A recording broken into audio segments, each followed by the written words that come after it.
Em nome do Pai que me criou, em nome do Filho que me resgatou e em nome do Espírito Santo que me santificou, divina vontade. Reina na minha vontade, ó minha mãe, eu te amo e tu me amas. Dá-me um gole da vontade divina a minha alma.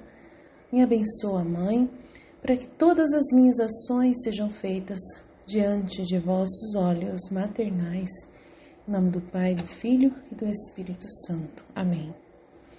Suprema Majestade, eu venho em sua divina vontade, em nome de todos, do primeiro ao último homem que existirá na terra, para dar a ti as homenagens que tendes direito, as adorações, os louvores, o amor, as reparações, por todos e por cada pecado. Venho, Senhor, na tua divina vontade. Dou-te a minha vontade humana por meio do imaculado coração de Maria, que possui todos os dons e os frutos da divina vontade. Dá-me então, Senhor, a tua divina vontade. Vem, ó divina vontade, nesta ação que estou a fazer e em todas as ações que eu farei durante este dia. Amém, Fiat. Vinde ao Espírito Santo, vinde por meio da poderosa intercessão do Imaculado Coração de Maria, vossa amadíssima esposa e nossa mãe. Amém. Vinde, ó Espírito Santo, vinde por meio da poderosa intercessão do Imaculado Coração de Maria, vossa amadíssima esposa e nossa mãe. Amém. Vinde ao Espírito Santo, vinde por meio da poderosa intercessão do Imaculado Coração de Maria, vossa amadíssima esposa e nossa mãe. Amém. Sejam todos muito bem-vindos. Vamos dando continuidade ao nosso retiro da igreja, a Divina Vontade e a Igreja. A gente estava falando sobre o livre-arbítrio, né, no último vídeo. E aí depois a gente continua esse assunto um pouquinho mais numa nova série que nós fizemos aí, né, do que ainda não terminamos, uma série que Deus realmente, que Jesus realmente refez, né, fez realmente na redenção, que Jesus realmente nos deixou de frutos da sua redenção. E aí estamos falando sobre isso ainda, tudo dentro da vontade divina, tudo dentro do livro do céu, com muitos elementos aí para a gente poder, né, entender. Então é tipo como se fosse uma série que daria para poder incluir nesse retiro, né? Mas vamos lá. Hoje nós vamos começar a falar, né, do Gênesis e o que o Gênesis traz de elementos para a gente entender sobre todo esse plano de salvação, né, desde o Gênesis, desde os primeiros dias da criação. Porque Deus, ele, como a gente sabe, ele, desde o princípio, ele está revelando o fim. A gente já falou aqui que desde o princípio ele já está revelando o fim e que um dia para Deus é como se fosse 1000 anos. Então a gente vai entender que durante os 7 dias da criação, Deus está contando a história de toda a humanidade, de todos os 6.000 anos, né? Ou 7.000 anos, vamos dizer assim, incluindo o reino da vontade divina, que a gente inclui como se fosse o último milênio, né? O 7º milênio, onde o homem já está plenamente glorificado, né? Plenificado através do dom da divina vontade. Então aí a gente tem vários trechos que a gente entende no livro do céu, e nós vamos ler o trecho base para essa reflexão, que é o volume 12, trecho 80.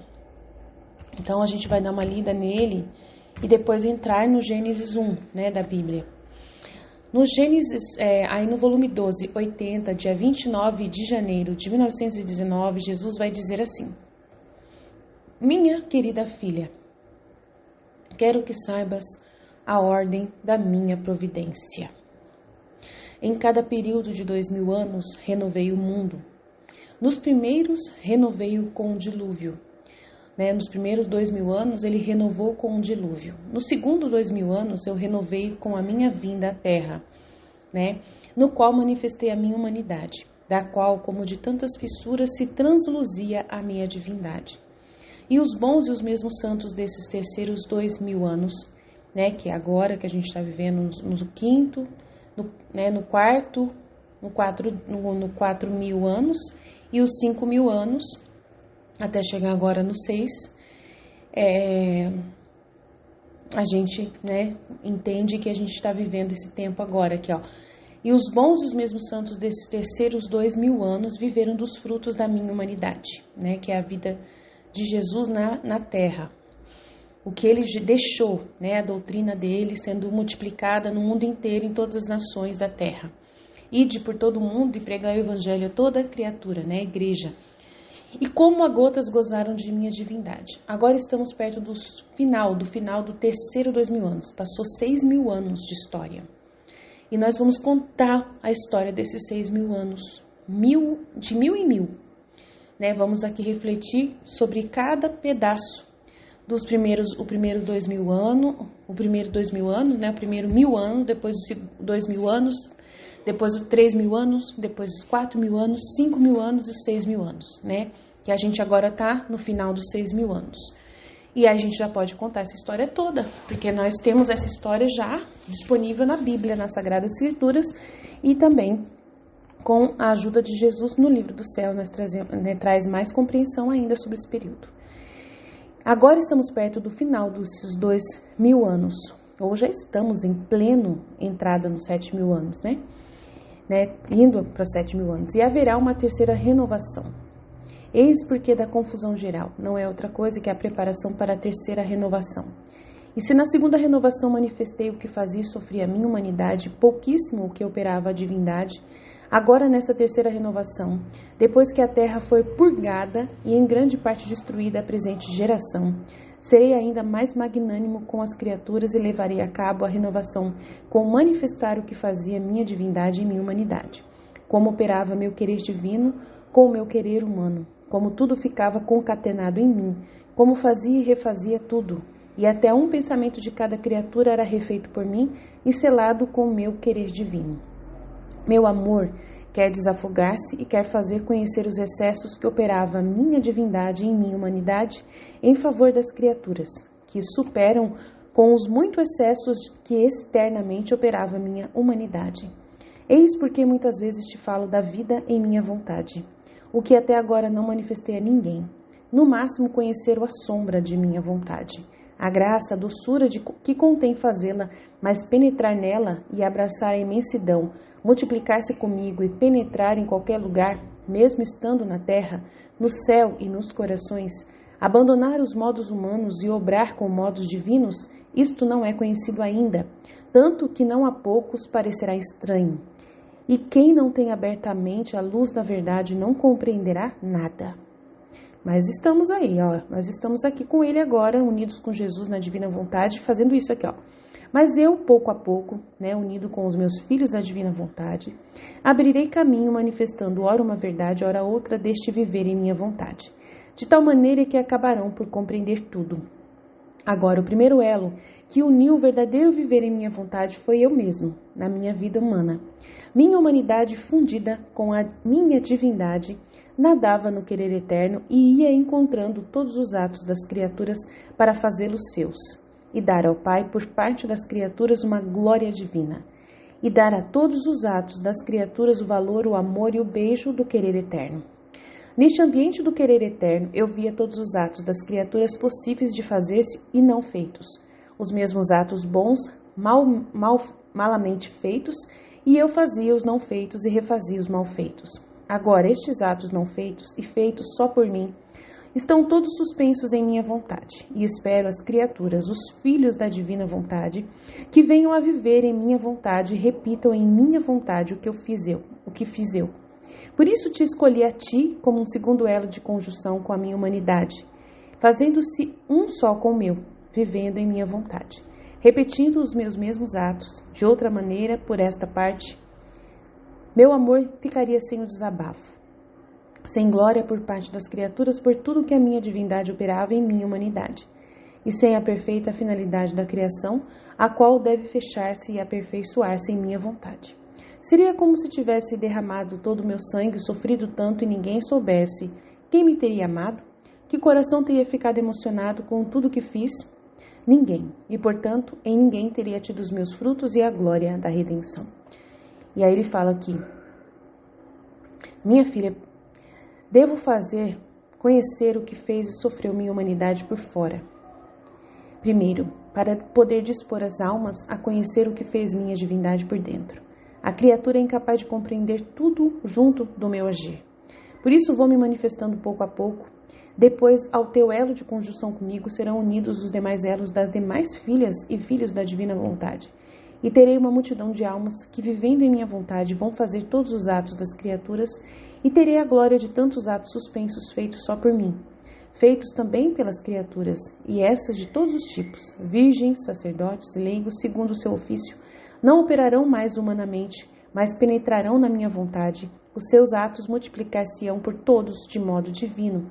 E terei eu a glória divina por parte de todas as criaturas, de todos os sacramentos recebidos e administrados em modo humano. Outros profanados, outros enlameados pelo interesse e de tantas obras na igreja boas, nas quais fico mais desonrado do que honrado. Suspiro tanto este tempo na igreja, e você reza e deseje-o junto comigo, e não separe o seu elo de união com o meu, começando você sendo a primeira. Então, ele falando com a Luísa sobre o que ele deseja para esse tempo, né? Esse momento dos 6.000 anos alcançados, encaminhados para os 7.000 anos. E aí, quando chegar, né, 6.000, chegou aqui nos 6.000, né? Ele nasceu no 4.000 anos, né? E renovou, nasceu. Aí até os 5.000 anos a igreja estava aí desenvolvendo tal. Aí agora, de 5.000 para até 6.000, agora nós estamos a 2.000 anos da igreja, 2.000 anos e 23 anos. E nós estamos agora no 6.023. E estamos caminhando para os 7.000. Então, até chegar no 7.000, quando chegar a 7, vai ter somado, né, um período. E aí Deus, ele quer concluir nesse período o reino da divina vontade, quer ter o reino da divina vontade neste período. E através agora, nesse período que nós estamos vivendo, nós estamos preparando, aguardando, né? E essa evangelização está acontecendo e aos poucos vai se manifestando e alcançando toda a multidão de pessoas que irão viver na divina vontade. Então é isso que nós estamos agora, nesse exato momento, vivendo, tá? Então vamos lá. Então Deus criou o mundo em 7 dias. Então vamos ler o Gênesis 1 para começar a conversa. No princípio, né, Deus criou o céu e a terra. A terra estava sem forma e vazia, as trevas cobriam o abismo e o Espírito de Deus pairava sobre as águas. Então a gente vê que o Pai, o Filho e o Espírito Santo estão nessa frase. No princípio, Deus Pai criou o céu e a terra. Aqui está o Espírito Santo. A terra estava sem forma e vazia, as trevas cobriam o abismo e o Espírito de Deus pairava sobre as águas. Então, o Pai está na primeira frase. São 3 versículos, né? No Gênesis 1, versículo 1, versículo 2, versículo 3. Nós estamos vendo o Pai, Filho e Espírito Santo no primeiro dia, já logo antes do primeiro dia, vamos dizer assim, né? No princípio, Deus criou o céu e a terra. A terra estava sem forma e vazia, e as trevas cobriam o abismo, e o Espírito de Deus pairava sobre as águas. Então, as trevas cobriam o abismo. A terra estava sem forma e vazia. E Deus estava formando essa terra. E as trevas, né, a ignorância, né, a falta de Deus, a falta do conhecimento, né, porque Deus estava ali, mas a falta do conhecimento, né, da divina vontade, né, do ato único, estava ainda cobrindo o abismo, e o Espírito de Deus pairava sobre as águas. Estava pairando sobre todas as coisas, sobre todas, né, as águas. Então a gente tem que mergulhar nisso. E daí entrou o verbo, olha Jesus. Deus disse. O verbo aparece, disse o verbo Jesus, faça-se a luz, e a luz foi feita. Então, a primeira coisa que foi feita foi a luz, que haja a luz. Então, é essa luz que nós vamos meditar aqui, muito grande, que Jesus vai falar em vários trechos pra gente, sobre a luz no livro do céu, muitas vezes. Então, a gente vai meditar sobre isso.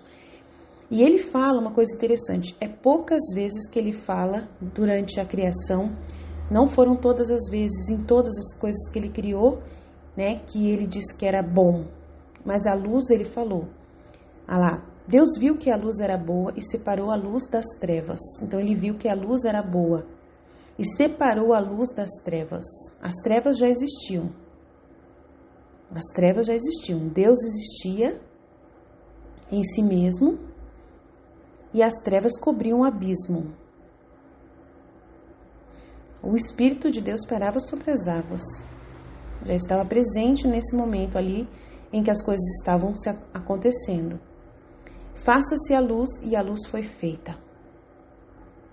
Na hora que disse, foi feito. E Deus viu que a luz era boa e separou a luz das trevas. Deus chamou a luz dia e as trevas noite. Sobreveio a tarde e depois a manhã foi o primeiro dia. Então ele fala que somente a luz era boa. Ele não disse que separar, né, que essa separação ou demais coisas que chamou a luz dia, né, que sobreveio a tarde e a manhã, tudo isso ele não falou mais nada do que é bom. Só a luz que é boa aqui nesse momento, tá? Vamos lá. O que ele fez ali, que ele criou, é a luz. Então, o que a gente pode dizer desse primeiro dia? Então, a cada dia representa 1000 anos. Nós lemos o primeiro dia e nos primeiros 1000 anos da história, Deus separou a luz e as trevas, o bem e o mal. Desde o princípio, Deus revela tudo o que ele vai fazer durante todo o tempo do mundo até o fim. E no 7º dia, ele quer descansar na sua criação. Jesus fala no livro do céu que ainda está trabalhando. O homem ainda não alcançou a finalidade para o qual foi criado. Então, ainda Deus está trabalhando. Então, já entendendo esse momento da criação, em que Deus ainda até hoje está trabalhando e o 7º dia não aconteceu ainda na história. Aí no volume 1459, Jesus ele vai falar sobre ele estar trabalhando ainda. Depois a gente vai entrar na parte da luz, do haja luz. A gente ainda não entrou lá. Vamos só ler a parte que Jesus está falando que ele ainda está trabalhando. Vamos ver que Deus ainda está trabalhando. Pai, Filho e Espírito Santo estão trabalhando ainda. Aqui, ó. Ele vai falar: filha, estende sobre todas as criaturas teu repouso como manto para cobrir a todas, porque só em minha vontade é verdadeiro repouso. É o repouso que ele quer lá no 7º dia, né? Então, estende o teu repouso, que ela está repousando, está com sono e ela está na divina vontade repousando, ela está conseguindo. E aí ele fala assim, o seu repouso você tem que derramar, estender sobre todas as demais criaturas como um manto para cobri-las a todas, porque só em minha vontade há verdadeiro repouso. E como ela envolve tudo, repousando em minha vontade, te estenderá sobre todos para conseguir a todos o verdadeiro repouso. Como é belo ver uma criatura nossa repousar nos braços de nossa vontade. Mas para encontrar verdadeiro repouso é necessário que ponha em caminho todos os seus atos, suas palavras, seu amor, seus desejos, etc. Em nossa vontade, a fim de que conforme tomem o seu lugar nela, assim recebam descanso e eu repousarei depois sobre eles. Então, Jesus não está repousando ainda, ele está esperando, né, que todas as criaturas colocam os seus atos, as suas palavras, o seu amor e os seus desejos na divina vontade primeiro. Aí ele fala, todas as obras só dão repouso quando já estão cumpridas, mas se não estão cumpridas, dão sempre ainda uma preocupação. Então Jesus está falando que ele ainda está preocupado. Uma tarefa que torna inquieto o verdadeiro repouso. Agora, o cumprimento da obra da criação, tá vendo? A gente está falando da criação. Agora, o cumprimento da obra da criação era que o homem cumprisse em tudo a nossa vontade. Ela devia ser a vida, o alimento, a coroa da criatura, e como isto não se realiza ainda, olha, não se realiza ainda. Né? Em 1922 ele falou para ela, e como isso não se realiza ainda, a obra da criação não está cumprida. Então a gente está falando que Deus ainda está criando até hoje, e ele está falando aqui, confirmando no livro. E eu nem posso repousar ainda. Então, ele não repousou da criação até hoje, gente. Ele não repousou. Ele está trabalhando ainda. Olha lá. E nem eu posso repousar nela, nem ela em mim. Me dá sempre o que fazer. E eu desejo este cumprimento e repouso. Então, ele está esperando ainda. Por isso, amo e quero tanto que se conheça o modo de viver em minha vontade. Na igreja, que a igreja divulgue isso, né? Jamais poderei dizer que a obra da criação e da redenção estão cumpridas se não tiver todos os atos da criatura que como um leito se estendam em minha vontade para me dar o repouso. E eu, que belo repouso não lhe darei ao vê-la voltar sobre as asas de nossa vontade, com o selo do cumprimento da criação? Meu seio será seu leito. Por isso, não há nada que tenha feito que não tivesse por primeira finalidade que o homem tomasse posse da minha vontade e eu da sua. Na criação foi esta a finalidade primária. Na redenção é o mesmo. Os sacramentos instituídos na igreja, as tantas graças feitas aos meus santos foram sementes. A gente vai falar dessas sementes. Meios para fazer chegar a esta posse da minha vontade. Por isso não transgrides nada do que quero sobre a minha vontade, e seja com a escrita, seja com a palavra, ou seja com obras. Só pelos tantos preparativos que a precederam, podes conhecer que a coisa maior, a mais importante, a que mais me interessa, a coisa que mais interessa a Deus, é a vida na divina vontade. É o viver em meu querer. Quer saber onde está essa semente do meu querer, onde foi plantada, onde a semente do meu querer foi plantada? Em minha humanidade. Nela germinou, nasceu e cresceu. Assim que em minhas chagas, em meu sangue, vê-se essa semente que quer transplantar-se na criatura humana, para que ela retorne e tome posse da minha vontade e eu da sua, né? Que daí ele vai ter o repouso do 7º dia, a fim de que a obra da criação regresse ao princípio, como saiu, não só por meio da minha humanidade, mas também através da mesma criatura. Serão poucas, ainda que fosse uma só. E não foi um só aquele que, subtraindo-se da minha vontade, desadornou, rompeu meus planos, destruiu a finalidade da criação. Assim, uma só pode adorná-la e realizá-la em sua finalidade. Mas minhas obras não ficam mas jamais isoladas. Assim terei o exército das almas que viverão em minha vontade. E nelas terei a criação reintegrada, toda bela e formosa como saiu das minhas mãos. De outra maneira, não teria tanto interesse de fazê-la conhecer. Então, é muito grande isso que a gente está entendendo. Aí ele fala aqui em João 5,17.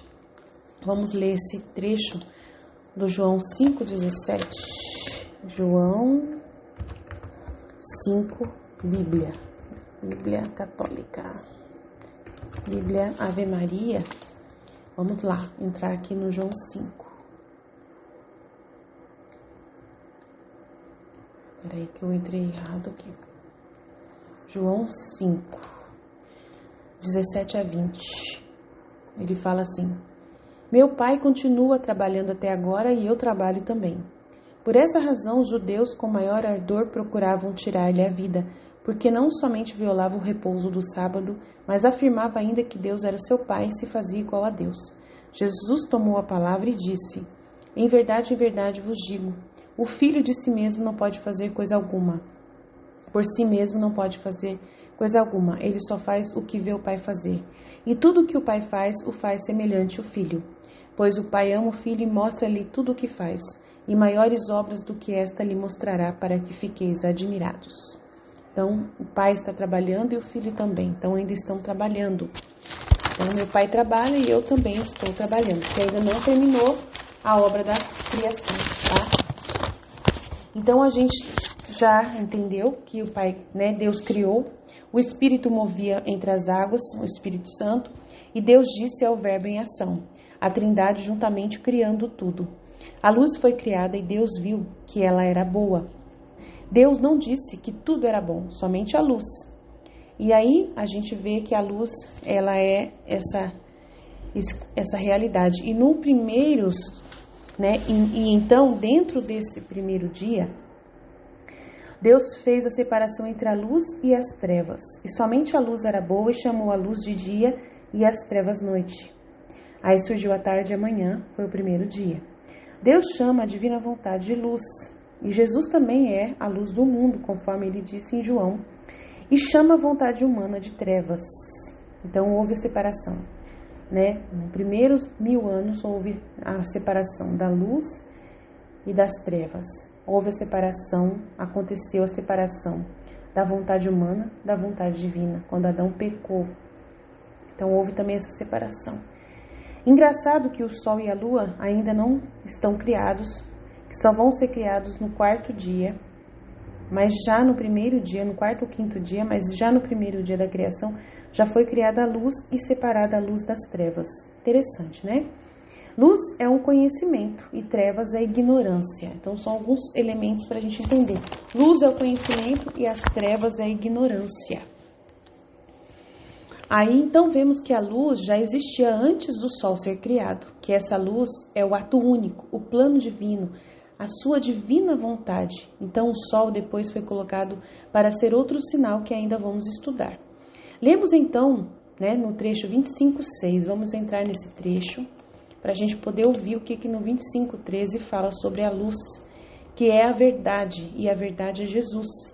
Então, vamos guardar todas essas colocações sobre a luz no livro do céu. Vamos ler agora, para a gente poder entender o que é a luz, e o que foi criado por Deus, essa luz, que é um dia permanente, Separou o dia das trevas da noite, separou o dia das trevas, um dia, e ele fala de um dia permanente. Então vamos ler.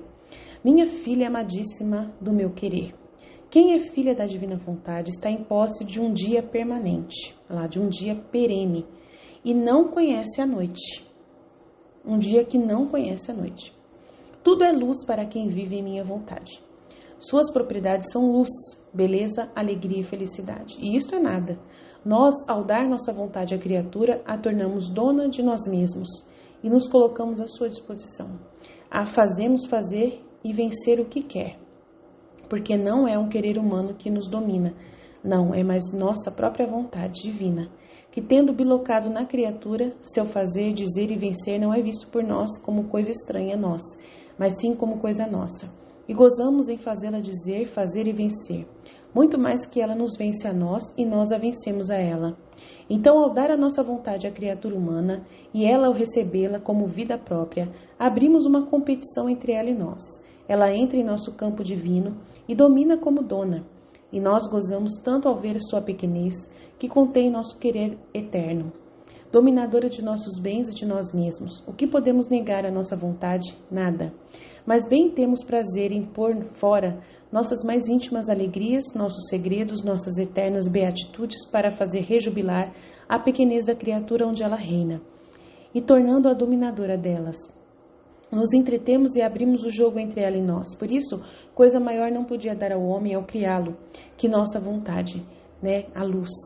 Porque só com ela ele podia chegar onde quisesse e fazer o que quisesse, até tornar-se dominador do que a nós nos pertence. Isto não fizemos ao criar as outras coisas. Elas são dominadas por nós. Não podem fazer o que querem. Seus direitos são limitados, que é o conhecimento de Deus, O conhecimento, a luz. Não foi dada essa luz, esse conhecimento, essa vontade divina para as outras criaturas, somente para o homem, Porque ao criar o homem, houve uma explosão mais intensa de amor, e neste arrebato de amor, o tudo se fundiu ao nada, O abismo, as trevas que estavam no nada, No abismo. Então a gente tem que entender, tudo se fundiu no nada, e o nada adquiriu sua vida no todo.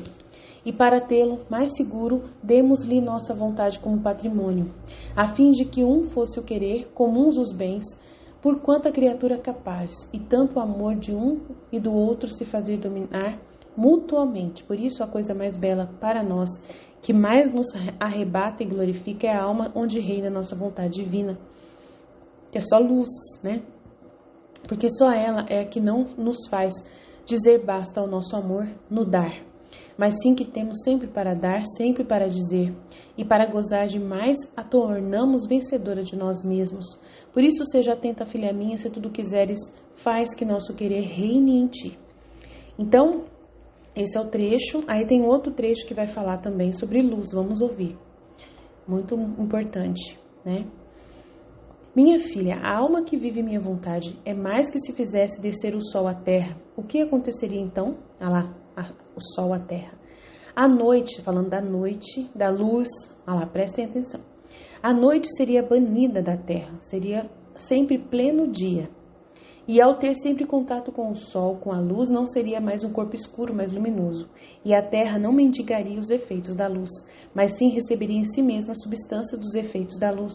Porque a luz e terra fariam vida comum e formariam uma só vida. Que diferença com que a luz esteja na altura de sua esfera e a terra em sua baixeza, né? O sol esteja lá no céu, né? E a terra aqui separado, né?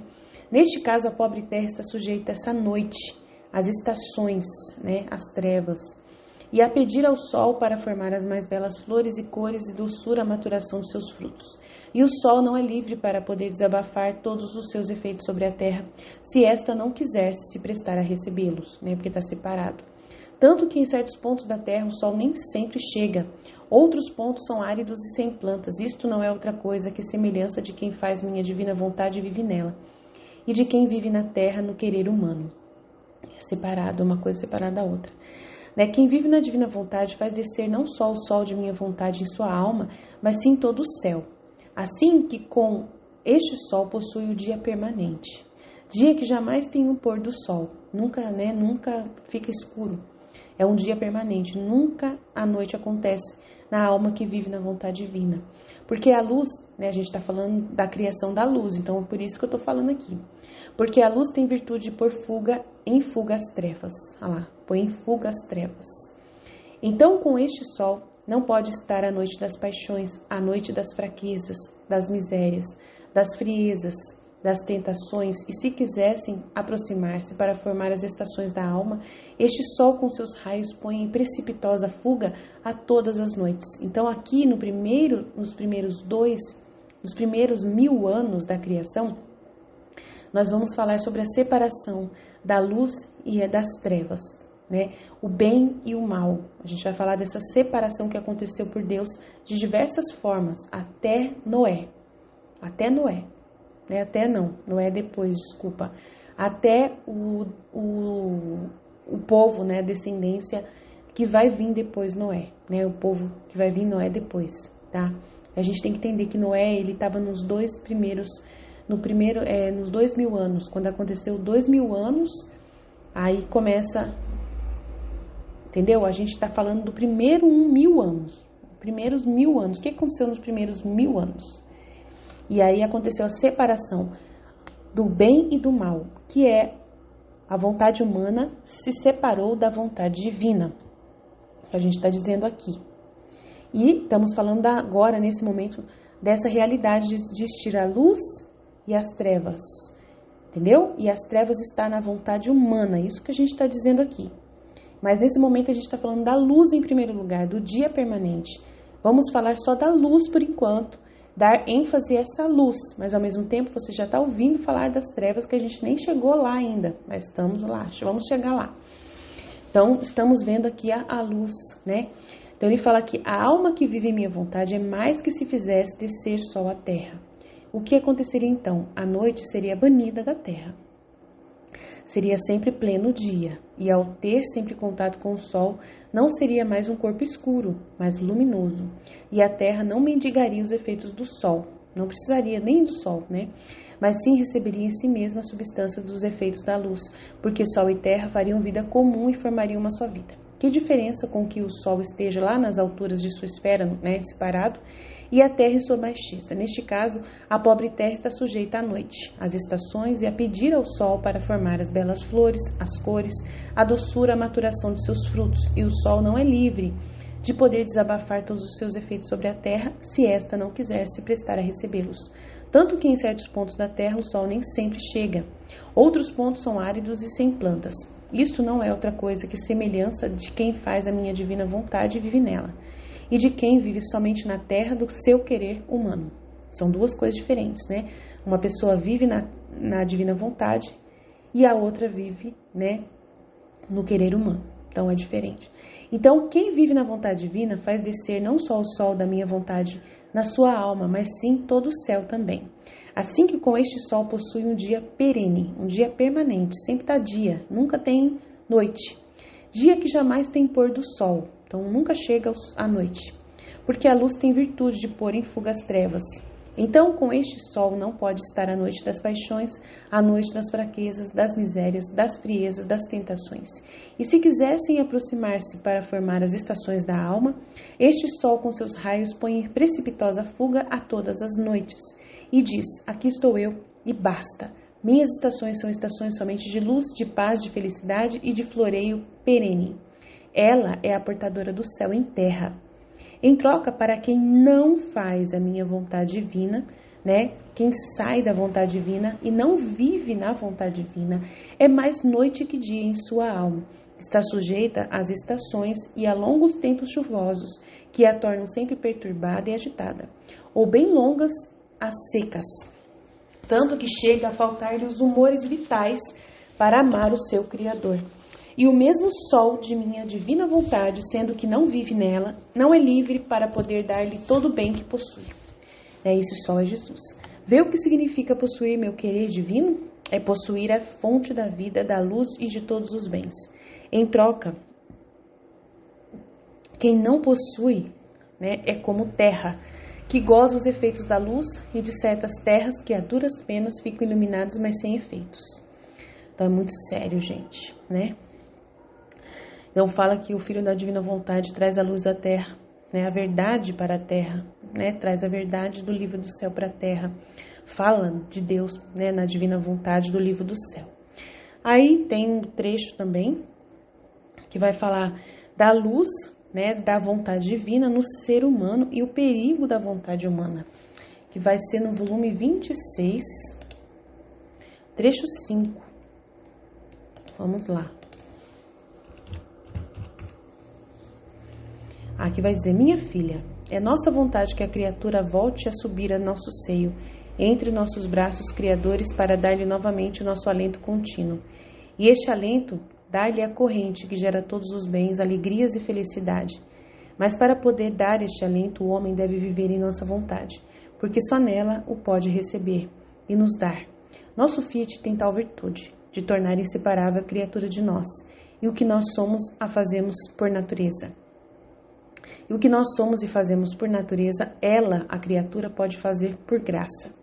Nós, ao criarmos o homem, não o colocamos separado de nós, e para tê-lo junto lhe dávamos nossa mesma vontade divina, a qual lhe daria o primeiro ato para agir junto com seu Criador.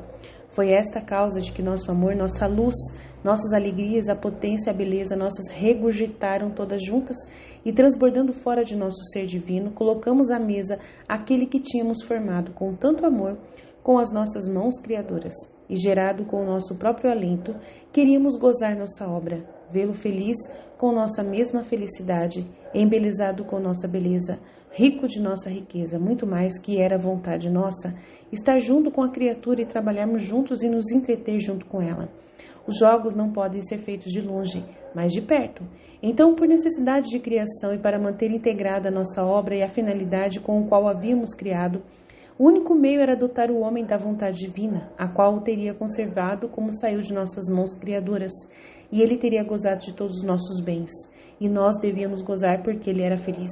Por isso, não há outros meios para fazer que o homem retorne ao seu posto de honra, e que entre de novo a trabalhar junto com seu Criador, e que se entretenham mutuamente, que entre de novo em nosso Fiat, a fim de que o levemos triunfante a nossos braços, que o estão esperando para o estreitar forte a nosso seio divino e dizer-lhe finalmente, depois de 6.000 anos, voltastes. Depois de 6.000 anos, voltaste, andaste errante, provaste todos os males, porque não há bem sem o nosso Fiat. Provaste o suficiente, tocaste com a mão, que significa sair dela, da divina vontade. Por isso não saias mais e vem descansar e gozar o que é teu. Porque em nossa divina vontade tudo te foi dado. Portanto, minha filha, seja atenta, tudo lhe daremos se viver sempre em nosso Fiat. Nosso alento tomará prazer em dar sempre a ti, para te dar nossas alegrias, nossa luz, nossa santidade e comunicar-te a atitude de nossas obras, a fim de que sempre possamos ter junto a pequena filha, regenerada por nossa divina vontade. Ele fala mais coisas aqui. Minha filha, é prerrogativa de meu querer divino pôr em seguro tudo o que possui. Assim, quando entra na alma, como possuidor dela, todas as coisas as põe em seguro. Põe em seguro a santidade, a graça, a beleza, todas as virtudes, e para fazer que tudo esteja em seguro, faz substituir na alma a sua santidade divina, a sua beleza, suas virtudes, tudo em modo divino, e pondo nisso seu elo, que é intangível de toda mudança, torna a alma intangível de todo perigo. Ela está longe do perigo. Portanto, quem vive em meu querer, nada há a temer, porque ela segurou cada coisa com o seu seguro divino. Ao contrário, agora as trevas da vontade humana. A vontade humana faz com que tudo fique em perigo, mesmo a própria santidade. As virtudes que não estão sob o domínio contínuo do meu Fiat estão sujeitas a perigos contínuos e a oscilações contínuas. As paixões têm um caminho aberto para pôr tudo em desordem e lançar por terra as virtudes, a santidade formadas com tantos sacrifícios. Se não há virtude vivificadora e alimentadora contínua de minha vontade, que feche todas as portas e todos os caminhos a todos os males, a vontade humana tem portas e caminhos para fazer entrar o inimigo. O mundo e a estima própria, as misérias, as perturbações, as trevas, que são a traça das virtudes e da santidade, e quando há a traça, não há força suficiente para estar firmes e perseverantes no bem. Por isso tudo está em perigo quando não reina a minha divina vontade. Além disso, é tanto mal que não reine nossa vontade no meio das criaturas, que todas as coisas estão em contínua oscilação.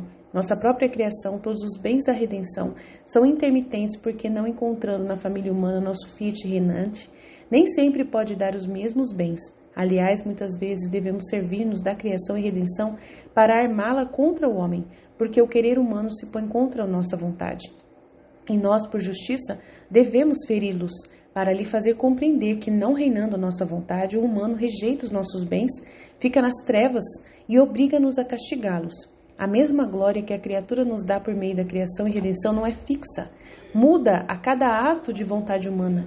Assim, o pequeno interesse que a criatura nos devia dar, de seu amor e de sua glória, que nos deveria dar, porque tanto lhe havíamos dado, não é sequer renda fixa, mas sim que tudo é intermitente, porque só a nossa vontade tem virtude de tornar irremovíveis e contínuos os seus atos e aqueles onde ela reina, e ter um dia permanente. Assim, até que nosso Fiat reine, tudo está em perigo. A criação, a redenção, os sacramentos da igreja, todos estão em perigo, porque a humana vontade, ora abusa, ora não reconhece aquele que tanto a amou e beneficiou, e ora pisoteia sob seus pés nossos próprios bens.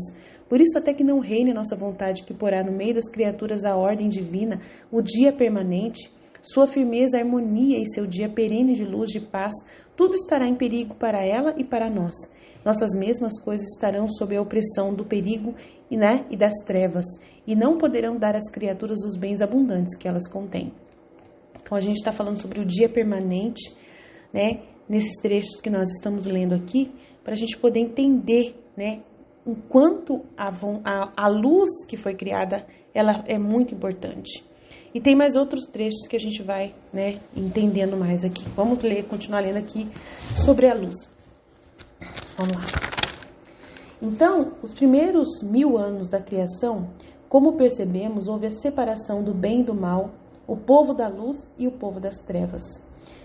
Foi colocada a árvore da vida e a árvore do bem, com o conhecimento do bem e do mal. E aí teve ao nascimento, teve a criação de Adão e Eva, e houve o pecado, e o pecado separou Deus do homem. Então houve uma separação. Deus é o bem, a luz, e o homem é trevas e é o mal, Aí Deus manda a maldição para o homem, que fica amaldiçoado, E assim depois acontece, a gente já até conversou isso na outra série, acontece que o homem volta a querer de novo a religião, o culto a Deus, e sente saudade de Deus e quer retornar. E Deus, ele deu essa graça do perdão através de Jesus Cristo na descendência da mulher. E tem a descendência da serpente, também. E aí ele fala, aí ele deu várias informações. Não comam da árvore do bem e do mal. Quando Deus pede isso para o homem, antes do pecado, se mostra como um pai muito bom, que quer poupar ao filho de se machucar e se sujar. Deus não queria o homem ignorante nas trevas, mas junto dele na luz, cheio de conhecimento. O conhecimento do mal e do bem trouxe para o homem a escolha de decidirem tudo sozinhos sem Deus. E, eles eram vestidos de luz e depois perderam essas vestes de luz e aí começaram a andar nas trevas. Depois da queda nascem os 2 filhos. Abel foi morto por Caim e é a figura do próprio Cristo Abel, que foi sacrificado, e o seu sangue que clama até hoje. Caim foi deixado como um sinal, de maldição por ter matado Abel. Deus o amaldiçoou e ninguém podia matá-lo, pois seria amaldiçoado 7 vezes, né, se matasse Caim. Caim não tinha um coração que agradava a Deus no culto que ele prestou a Deus. Era maligno, homicida desde o princípio, que prefigura a descendência de Satanás, a descendência das trevas.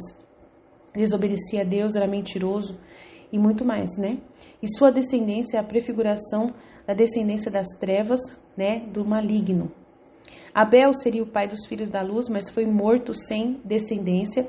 Caim, por ter escolhido uma esposa entre suas irmãs, gerou a descendência das trevas.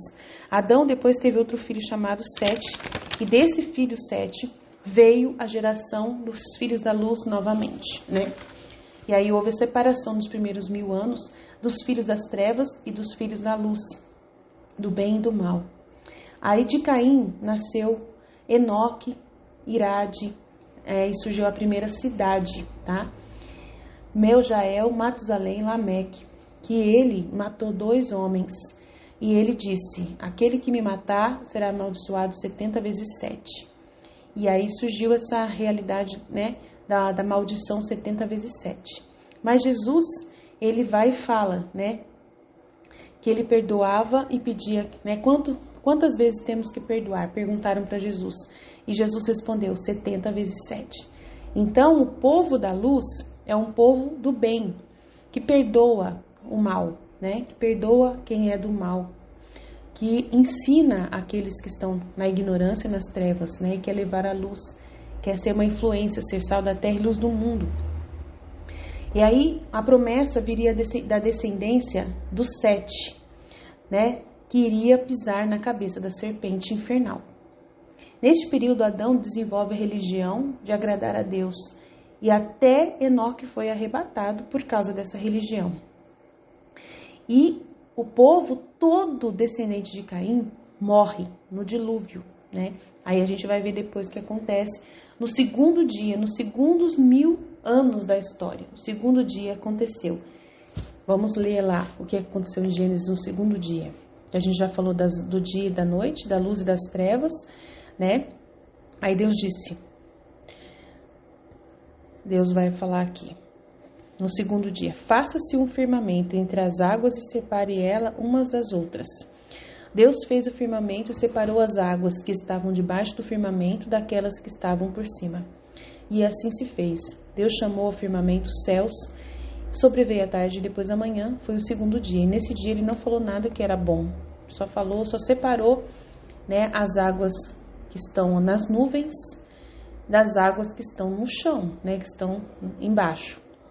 Só isso que ele fez. Ainda não apareceu o elemento árido ainda, né, a terra não surgiu ainda no segundo dia. E então o que tem a ver o mar? Ele separou as águas, separou o firmamento das águas de baixo, né, os que estão abaixo da terra e os que estão no firmamento dos céus. O céu tem as nuvens, que são as águas do firmamento. E neste dia não tem nada falando que era bom o que Deus fez, pois foi um tempo de juízo. Por que foi um tempo de juízo? Porque houve o dilúvio no segundo 2000 anos, Jesus fala no livro do céu, né? E a gente vê que nos primeiros 2000 anos, no segundo 2000 anos aconteceu o dilúvio e matou toda a descendência de Caim. Só sobrou Noé e os 100 cães de Jafé, que são os filhos de Noé. Só sobrou Noé e seus filhos. Toda a descendência de Caim das trevas morreu, toda, né? Então, foi um povo separado. Então, teve um juízo. Deus separou o povo das trevas do povo da luz. Nesses 2000 anos que aconteceu o dilúvio através das águas. E assim ele separou totalmente as águas do céu com as águas da terra, né? Só sobrou Noé com seus 3 filhos, todos os filhos de Caim morreram.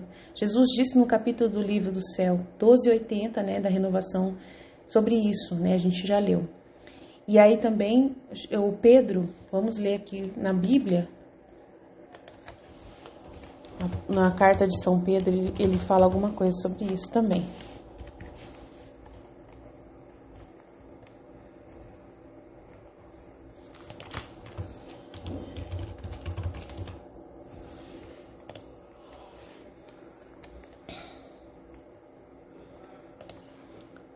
Segundo Pedro 3, vamos ler o que ele vai dizer.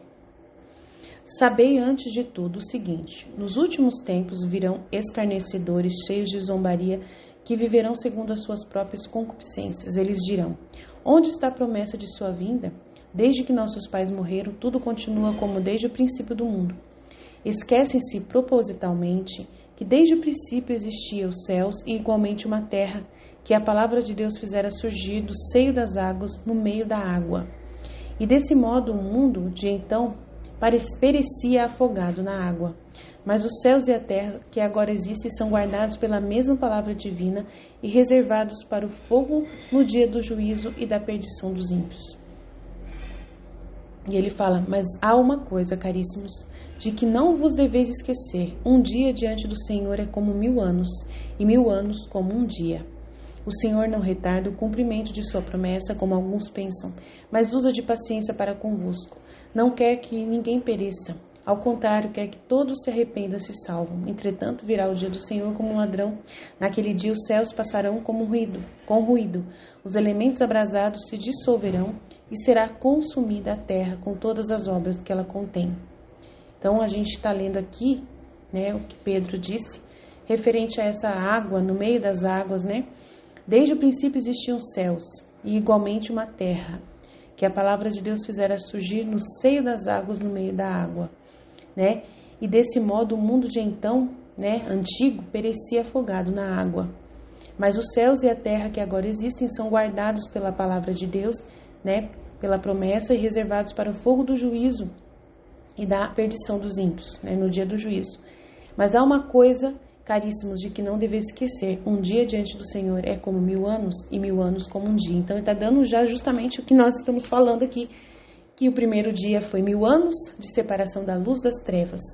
E nós, né, temos que ler também mais alguns trechos do livro do céu, falando sobre essa luz, só para a gente poder firmar bem o primeiro dia, para a gente não perder tudo que Deus está explicando para a gente. Então tem uns trechos aqui, né, do volume 2, que também vai nos ajudar a entender o papel da igreja, já que nós estamos falando da igreja, sobre a luz na igreja, né? Como ela produz luz.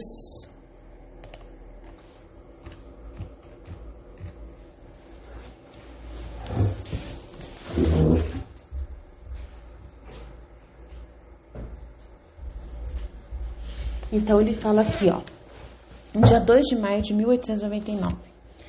Na minha igreja está representado todo o céu. Assim como no céu uma é a cabeça, que é Deus, e muitos são os santos, de diferentes condições, ordens e méritos. Assim, na minha igreja, uma é a cabeça, que é o Papa. E até na tiara que rodeia sua cabeça está representada a Trindade Sacrossanta. E muitos são os membros que desta cabeça dependem, ou seja, diferentes dignidades, diferentes ordens, superiores e inferiores, desde menor até a maior. Todos servem para embelezar a minha igreja, e cada um, segundo o seu grau, tem um ofício que lhe foi dado, e com o exato cumprimento das virtudes, vem dar de si na minha igreja um esplendor odoroso, né, cheiroso, de modo que a terra e o céu ficam perfumados e iluminados, e as pessoas ficam tão atraídas por esta luz, né, que deve acontecer das virtudes, e por este perfume que é quase impossível não se render à verdade, que é a luz. Deixo-te a ti considerar aqueles membros infectados que, em vez de produzir luz, dão trevas. Quantos destroços fazem na minha igreja? Então, dentro da igreja, também precisa acontecer uma separação do mal e do bem, da luz e das trevas. E vai acontecer agora, nestes tempos do juízo do fogo, em que Deus vai separar, né, o joio do trigo. A gente vai esperando acontecer isso, tá? E nós vamos falar sobre isso até o fim dessa formação que nós estamos fazendo aqui. Em outro trecho aqui, vamos lá. No volume 3, 16, vamos ver se é isso mesmo. Vai falar sobre a igreja também, ser luz e trevas. Ter luz e ter trevas nela. Vamos ler. Tudo que puder falar de luz do primeiro dia, nos primeiros 1000 anos, a separação. Nesses 2000 anos fala dessa realidade de luz e trevas, vamos tentar deixar bem claro, né? Ele fala aqui, ela leu aqui, ela escreveu: continua vindo, meu adorável Jesus, e desta vez eu o via no momento quando estava atado à coluna. Ele, desatento, se lançava em meus braços para ser compadecido por mim. Eu o estreitava e começava a arrumar-lhe os cabelos, todos com coágulos de sangue, secar-lhe os olhos e o rosto, e ao mesmo tempo beijava e fazia diversos atos de reparação. Quando cheguei às mãos e lhe tirei a corrente, com suma maravilha, via que a cabeça era de Nosso Senhor, mas os membros eram de tantas outras pessoas, especialmente religiosas. Ó, quantos membros infectados, que davam mais trevas do que luz. No lado esquerdo estavam os que davam mais sofrimentos a Jesus. Se viam membros doentes, cheios de chagas com vermes e profundas, chagas com vermes e profundas chagas. Outros que apenas ficavam unidos por um nervo àquele corpo, da igreja. Ó, como se doía e vacilava aquela cabeça divina sobre aqueles membros. Ao lado direito se viam aqueles que eram melhores, isto é, membros saudáveis, resplandecentes, cobertos de flores e de orvalho celestial, perfumados com fragrâncias, e entre estes membros se descobria algum que desprendia um perfume apagado. Esta cabeça divina sobre estes membros sofria muito. É verdade que havia membros resplandecentes que quase se assemelhavam à luz daquela cabeça, que a recriavam e lhe davam grandíssima glória, mas também eram em número maior ainda os membros infectados. Jesus, abrindo sua docíssima boca, me disse: minha filha, quantas dores me dão estes membros infectados. Este corpo que você vê é o corpo místico da minha igreja, do qual me glorio de ser sua cabeça. Mas que cruel rasgo fazem estes membros neste corpo, que parecem estar se esgueirando entre eles, para ver quem pode me causar mais tormento. E faziam mais trevas do que luz. Causavam a Jesus, davam mais trevas do que luz esses membros infectados. E ele está falando, ela falou, tinha mais esses cheios de chagas do que aqueles resplandecentes. Ela fala aqui, ó, quantos membros infectados que davam mais trevas do que luz. No lado esquerdo estavam os que davam mais sofrimento a Jesus. Se viam membros doentes, cheios de chagas, com vermes e profundas chagas. Outros que apenas ficavam unidos por um nervo àquele corpo. Ó, como se doía e vacilava aquela cabeça divina sobre aqueles membros. Ao lado direito se viam aqueles que eram melhores, isto é, membros saudáveis, resplandecentes e cobertos de flores. Esta cabeça divina sobre estes membros sofria muita verdade que havia membros resplandecentes, que quase se assemelhavam à luz daquela cabeça, que a recriavam e lhe davam grandíssima glória, mas eram em maior número os membros infectados. Esse que é o problema. Era muito mais os membros infectados que causavam trevas na igreja. Então é importante a gente falar de luz e trevas e situar no livro do céu bem essas informações referentes justamente à igreja também, Aí aqui no volume 11, vamos pegar aqui no volume 11, 91, como que faz para mudar de trevas em luz? Jesus quer que a gente leia também esse trecho, vamos lá. Como que faz para a gente mudar as coisas? Para a gente poder ser mais luz do que trevas, já que a gente está falando dos 2 primeiros dias da criação, nós vamos ir situando essa realidade de juízo com as águas e tudo mais. Vamos lá. Minha filha, as dores que sofri são incompreensíveis à mente humana, mas muito mais dolorosas que aqueles espinhos cravavam-se em minha mente todos os pensamentos maus das criaturas, de modo de que todos estes pensamentos das criaturas nenhum me escapava. Todos os senti em mim, assim que não só senti os espinhos, mas também o horror das culpas que aqueles espinhos cravavam em mim. Então procurei ver o meu amável Jesus e vi na sua santíssima cabeça circundada com uma coroa de espinhos que lhe saíam de dentro. Todos os pensamentos das criaturas estavam em Jesus, e de Jesus passavam a elas e delas a Jesus, e nele ficavam como concatenados juntos. Ó, como Jesus sofria. Depois acrescentou: minha filha, só as almas que vivem em minha vontade podem dar-me verdadeiras reparações e adoçar-me espinhos tão pungentes, porque vivendo em minha vontade se encontra em todas as partes, e elas, encontrando-se em mim e em todos, descem nas criaturas e sobem a mim, e me trazem todas as reparações e me adoçam, e fazem mudar nas mentes as trevas em luz. Então, é um segredo de Jesus aqui, Como que nós vamos fazer que essas almas da igreja que estão nas trevas possam mudar essas mentes delas em luz, Então, a gente precisa ser filho da divina vontade, olha lá. Somente as almas que vivem em minha vontade podem dar-me verdadeiras reparações e adoçar-me os espinhos tão pungentes.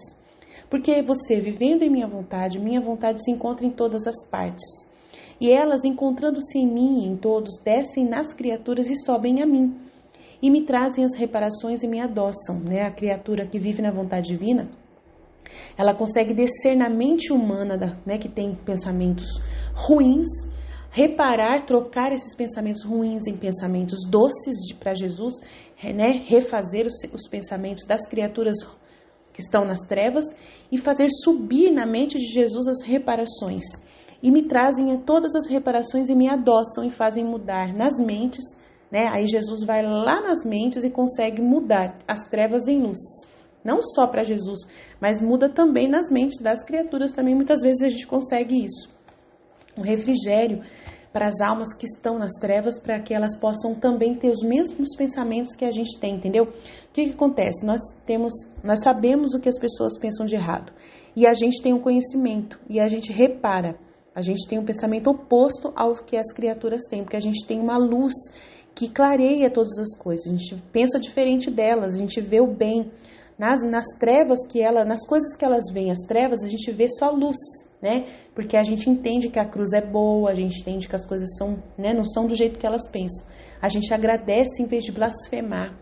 Então, a gente fazendo esses atos adoçam e reparam plenamente a Jesus e esses pensamentos se tornam orvalho benéfico que vão na mente das criaturas e fazem elas também compreenderem do jeito como a gente compreende, entendeu? A cruz que se torna luz na mente delas. E aí a gente consegue também reverter essa situação de mudar as trevas em luz. É muito grande esse mistério que o Filho na Divina Vontade pode realizar na Divina Vontade. E é isso que nós estamos aqui para explicar para você, para poder você compreender o mistério, né, da Divina Vontade na sua vida e na igreja. Bom, como que na igreja a gente vai poder resolver essas coisas, né? Aí no volume 16:13, vamos ler também o que Jesus fala. Que a vontade humana é trevas e a vontade divina é luz. 9 de agosto de 1923, é um trecho muito importante. Ele vai dizer para ela: minha filha, a vontade humana cobriu de nuvens toda a atmosfera, de modo que densas trevas pairam sobre todas as criaturas, e quase todas caminham mancando e tateando. E cada ação humana que fazem sem a conexão da vontade divina, aumenta as trevas e o homem se torna mais cego. Porque a luz, o sol da vontade humana é a divina vontade. Tirada a divina vontade, luz não há para a criatura. Agora, quem obra, reza, caminha, etc., na minha vontade, se eleva acima destas trevas. E conforme obra, reza, fala assim, rasgando estas densas nuvens, manda raios de luz sobre toda a terra, de despertar a quem vive sob a sua vontade. E prepara os ânimos para receber a luz, o sol da divina vontade. Por isso, tenho tanto interesse de que você vive em minha vontade, para que prepare um céu de luz, que enviando contínuos raios de luz venha limpar este céu de trevas que a vontade humana formou-se sobre sua cabeça, de modo que, possuindo a luz da minha vontade, possam amá-la, e meu querer amado possa reinar sobre a terra. Então, são esses os trechos que eu separei. E aí no segundo dia nós também vamos ler mais que aconteceu uma realidade sobre essas águas que foram separadas, né, do firmamento, do céu e da terra. A água representa as nações, tá? As muitas nações que foram geradas nessas águas, que são os filhos do Noé, né?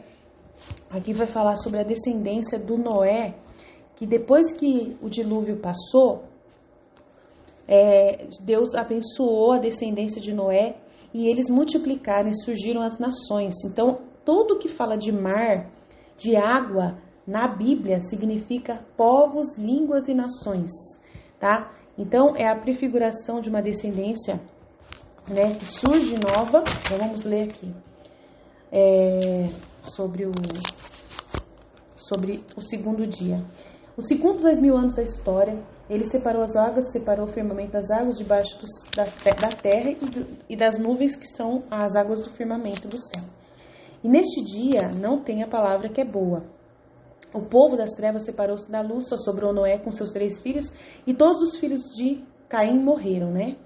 teve o juízo. Beleza. Depois do dilúvio, os 3 filhos de Noé repovoam a terra sob o sinal de Deus, o arco-íris, uma aliança de Deus com Noé, de que nunca mais julgaria o mundo através das águas. Esse repovoamento, os mares significam as nações, povos, línguas. Tá? Sem gerou semitas, e dele vem a descendência do Messias, de Jesus. E aí houve a origem das nações, conforme Gênesis 10. Daí Gênesis 10 vai falar sobre a origem das nações. Deixa eu colocar aqui. 10.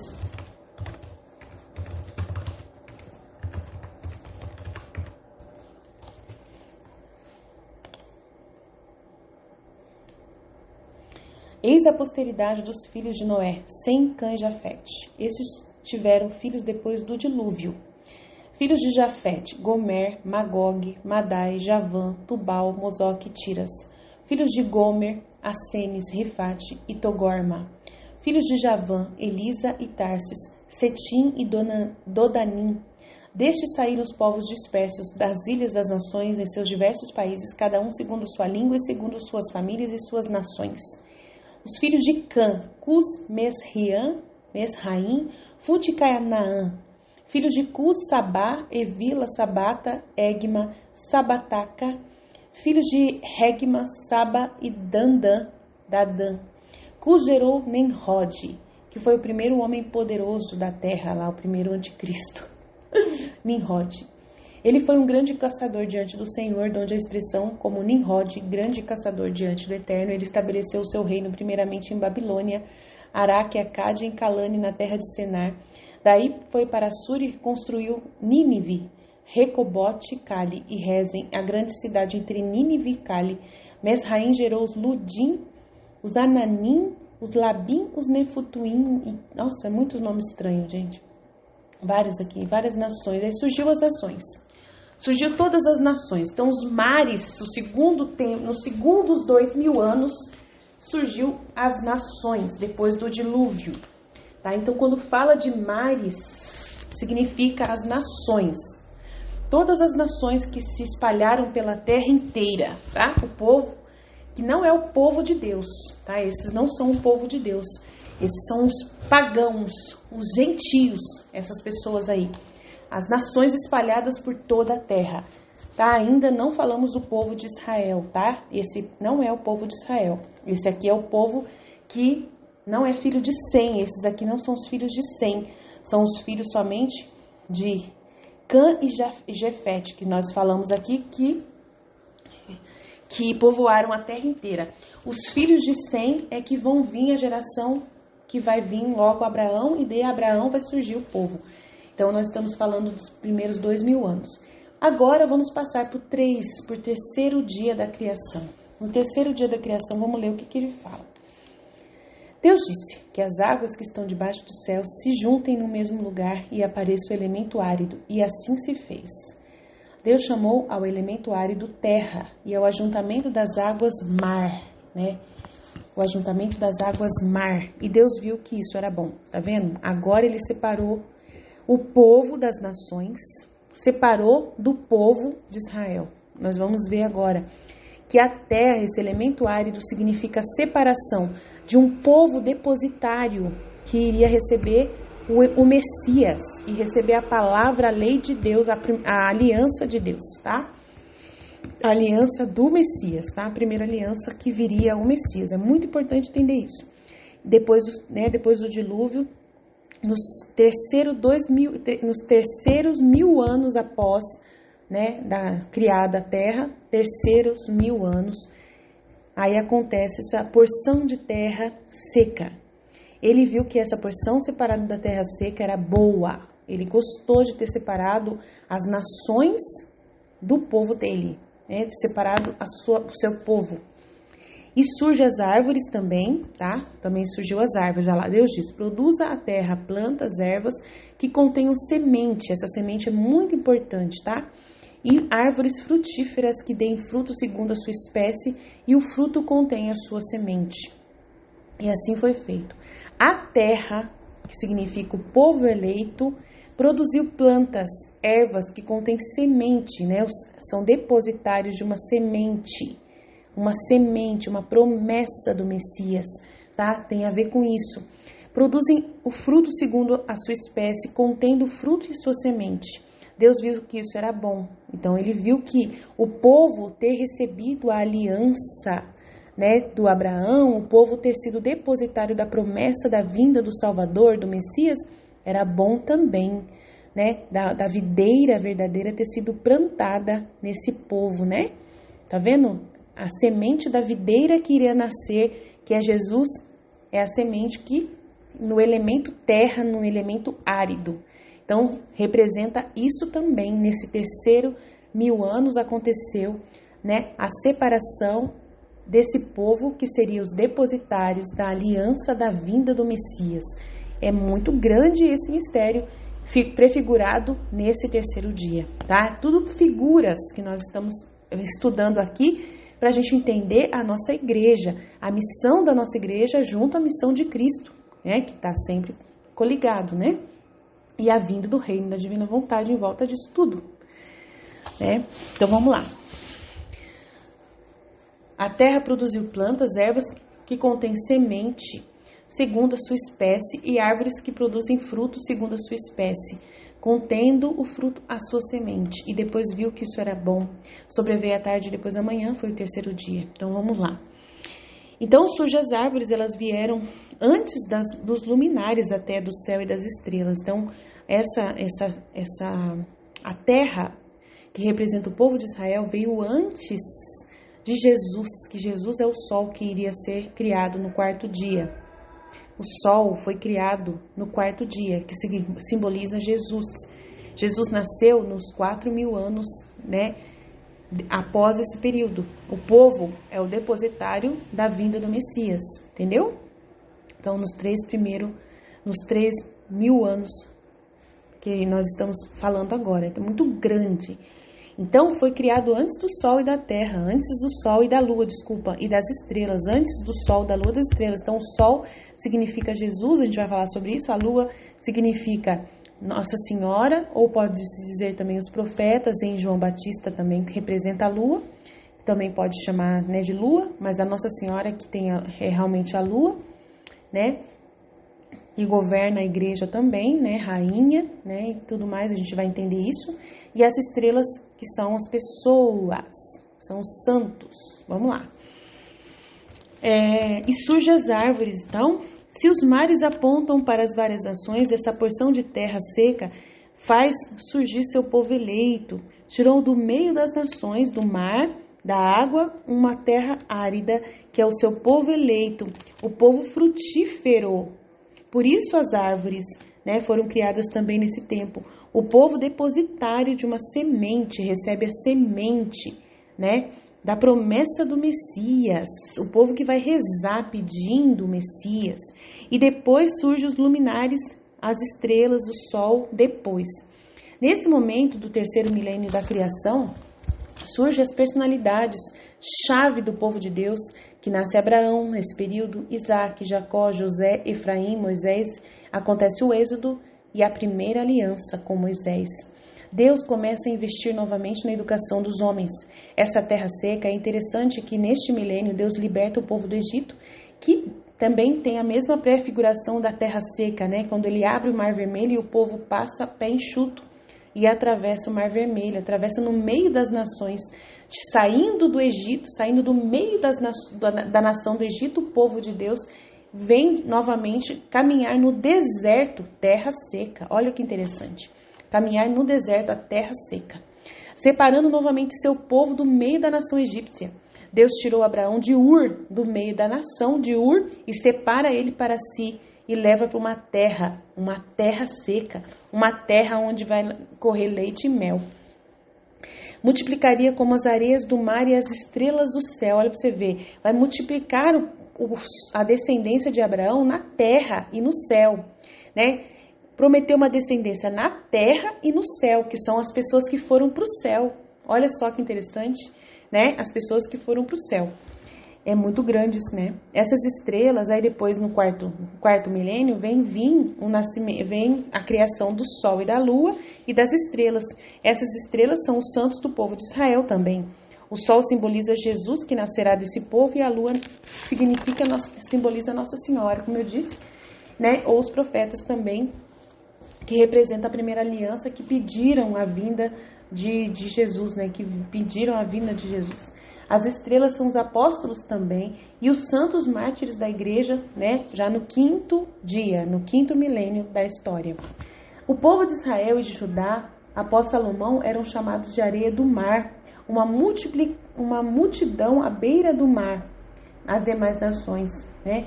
Aí a gente lê Romanos 9, vamos lá. Romanos 9, onde vai falar sobre isso. Romanos 9, 27. Bíblia Católica.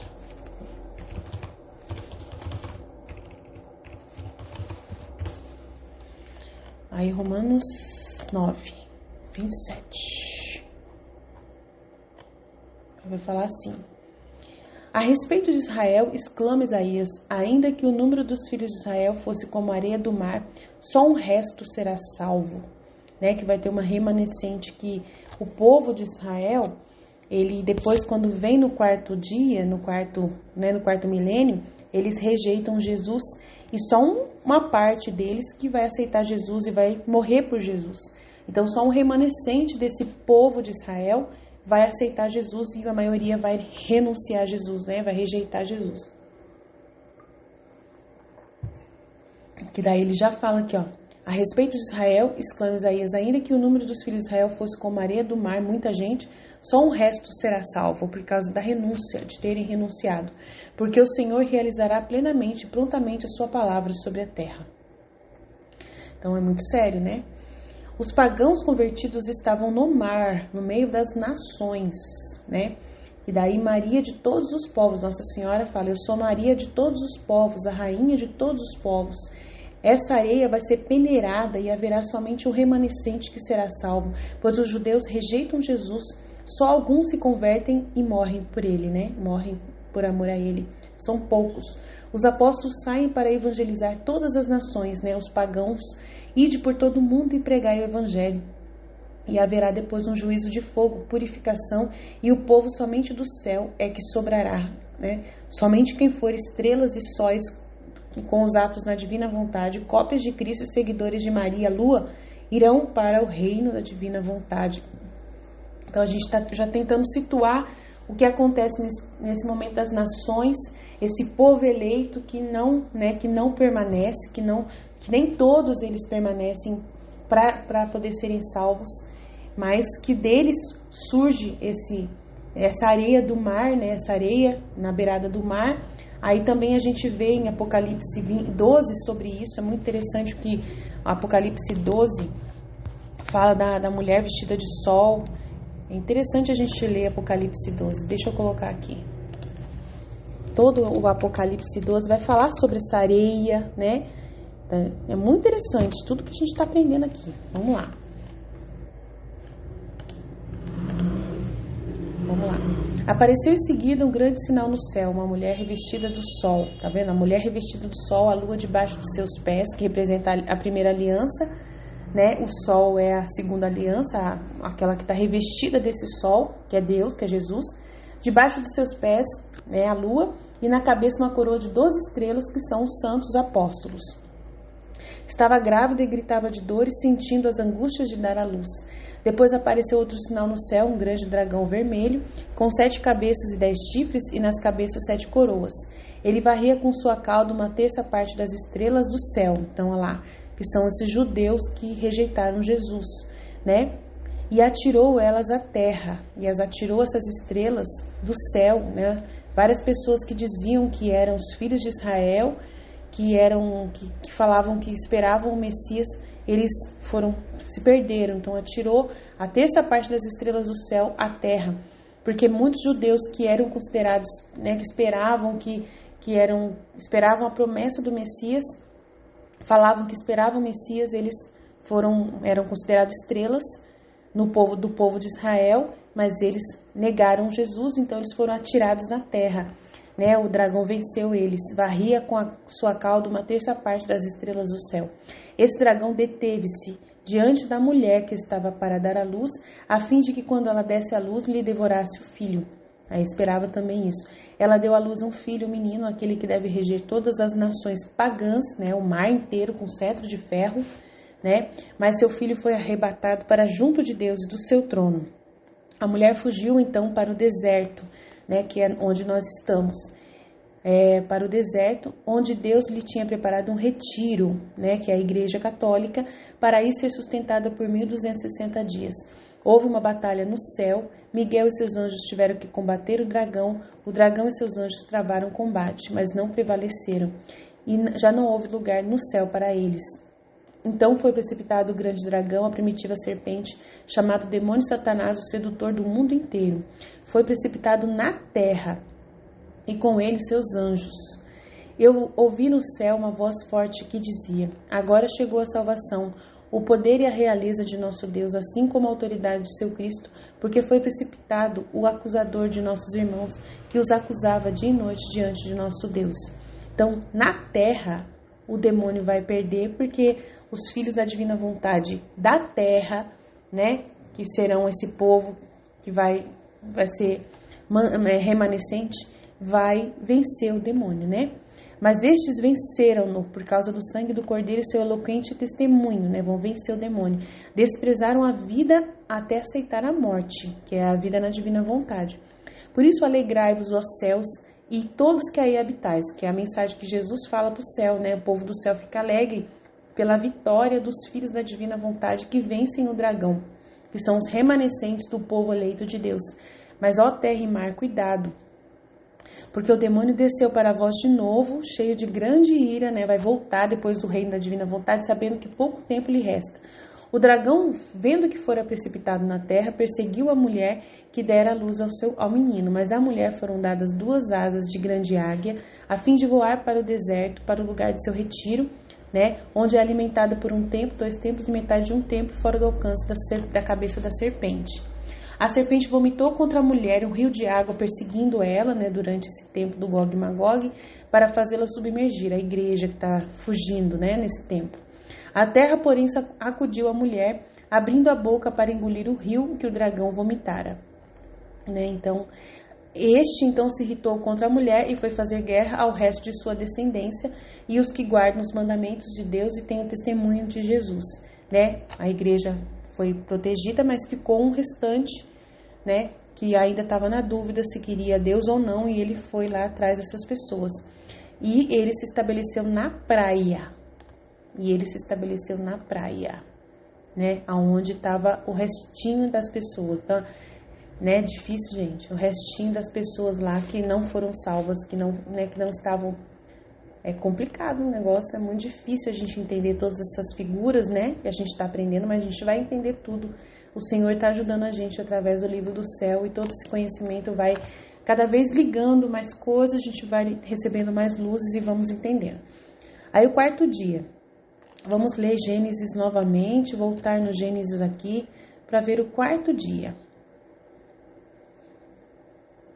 Deus disse: façam-se os luzeiros no firmamento dos céus para separar o dia da noite. Sirvam eles de sinais e marquem o tempo, os dias e os anos. E resplandeçam no firmamento dos céus para iluminar a terra. E assim se fez. Deus fez os 2 grandes luzeiros, o maior para presidir o dia e o menor para presidir a noite. E fez também as estrelas. Deus colocou-os no firmamento dos céus para que iluminassem a terra, presidissem ao dia e à noite e separassem a luz das trevas. Deus viu que isso era bom. Sobreveio a tarde e depois a manhã, foi o 4º dia. Então Deus fez os 2 grandes luzeiros, né? Que é o maior para presidir o dia, que é o dia permanente de Jesus, o sol, e o menor para presidir a noite da vontade humana, né, o povo que ainda estava na terra, né, humano, e também fez as estrelas. A gente pensa que a lua são os profetas que estavam no tempo da promessa antes de Jesus vir. Depois que Jesus vem, surge o sol. Aí Nossa Senhora é revestida do sol com a lua debaixo dos seus pés, que representa a primeira aliança, né? Mas ela é governante da igreja, que está na terra. Então ela governa as pessoas na terra e ilumina as pessoas na noite da vontade humana também, porque ela vem trazer, né, as graças do sol divino de Jesus para nós, né? Então é muito grande o que está falando. E as estrelas são os apóstolos, são os mártires, né, que começam a evangelizar. É muito grande isso, né? Jesus é a luz do mundo, conforme João 9, né? Os 4.000 anos é quando nasce Maria, quando nasce Jesus, a estrela da manhã, o sol que governa o dia, né? O dia permanente que vem através da redenção, né? Para nos regenerar e para que depois o reino aconteça agora, né? Depois nos 6.000 anos. Então, e essas estrelas aí, a gente vai ler sobre esse elemento do sol, das estrelas, muito no livro do céu. Fala-se muito no livro do céu sobre o sol e as estrelas, sóis, muito sobre os atos da divina vontade que são sóis. Então, a gente vai ler alguma coisa aqui também no livro do céu que nos ajuda a entender um pouquinho sobre o que Jesus vai falar dele mesmo, desse tempo, né, do sol. 23:12, vamos lá. O que ele vai dizer sobre isso? Nos ajude, Jesus, a entender um pouquinho, pelo menos, mais, né, do que a gente está estudando aqui. Se tiver confuso, vocês me perdoem, tá? Porque é com muito amor que a gente estuda, tentando entender tudo, mas não é fácil, tá? Agora não tá conseguindo funcionar aqui, mas o meu teclado parece que não tá conseguindo funcionar. Peraí. Eu tava funcionando tudo certinho. Agora tá ruim aqui. 23:12, vamos lá. Ele fala aqui: minha filha, a vontade humana formou à noite a família humana em suas almas. E se fazem boas obras ainda importantes, como o bem por si mesmo é luz, fazem sair deles mesmos tantas pequenas luzes. Né? Ele está falando do sol agora. Pode ser luz de um fósforo, luz de uma pequena vela, de uma lâmpada elétrica, segundo o bem que há dentro da ação humana e multiplicidade delas. Assim, vêm formadas luzes pequenas e luzes um pouco maiores. E por quantas há, tem o bem em virtude de suas pequenas luzes, de não ficarem eles e os que os circundam na escuridão, né? Para não ficarem na escuridão. Mas não tem virtude de fazer mudar a noite em dia. Essas luzes que a pessoa tem dos atos humanos são pequenas luzes. A vontade humana, né, quando faz um bem, é uma luz pequena, que só, assim, é uma vela, vamos dizer assim, uma vela, uma lâmpada, né? Mas não tem o poder de ser um dia permanente, de fazer iluminar todo o mundo, não tem jeito, né? E por quantas há, tem o bem em virtude de suas pequenas luzes, de não ficarem eles e todos os que circundam na escuridão, mas não tem a virtude de fazer mudar o dia em noite, a noite em dia, né? Assim que poderão ser também como cidades ou habitações que possuem o bem de tantas luzes elétricas, embora também estejam sujeitas a apagar-se, mas que possam mudar a noite em dia lhes será impossível, porque não é natureza da luz formada pelo engenho de homem, tanto na luz como no corpo, o poder de formar o pleno dia. Só o sol tem essa virtude de fazer fugir as trevas noturnas e formar o seu pleno dia, que resplandece de luz e calor, alegra a terra com todos os seus habitantes, e onde resplandece, produz os seus efeitos vitais para toda a natureza. Agora, só o viver em minha vontade e o agir nela é sempre dia, e a alma, conforme age, seja pequena, seja grande sua ação, age sob o reflexo do sol eterno e imenso do meu fiat, o qual, refletindo na ação da criatura, vem formado em virtude dele o sol na ação humana, na qual ficam em posse destes sóis que lhes fazem gozar o pleno dia contínuo.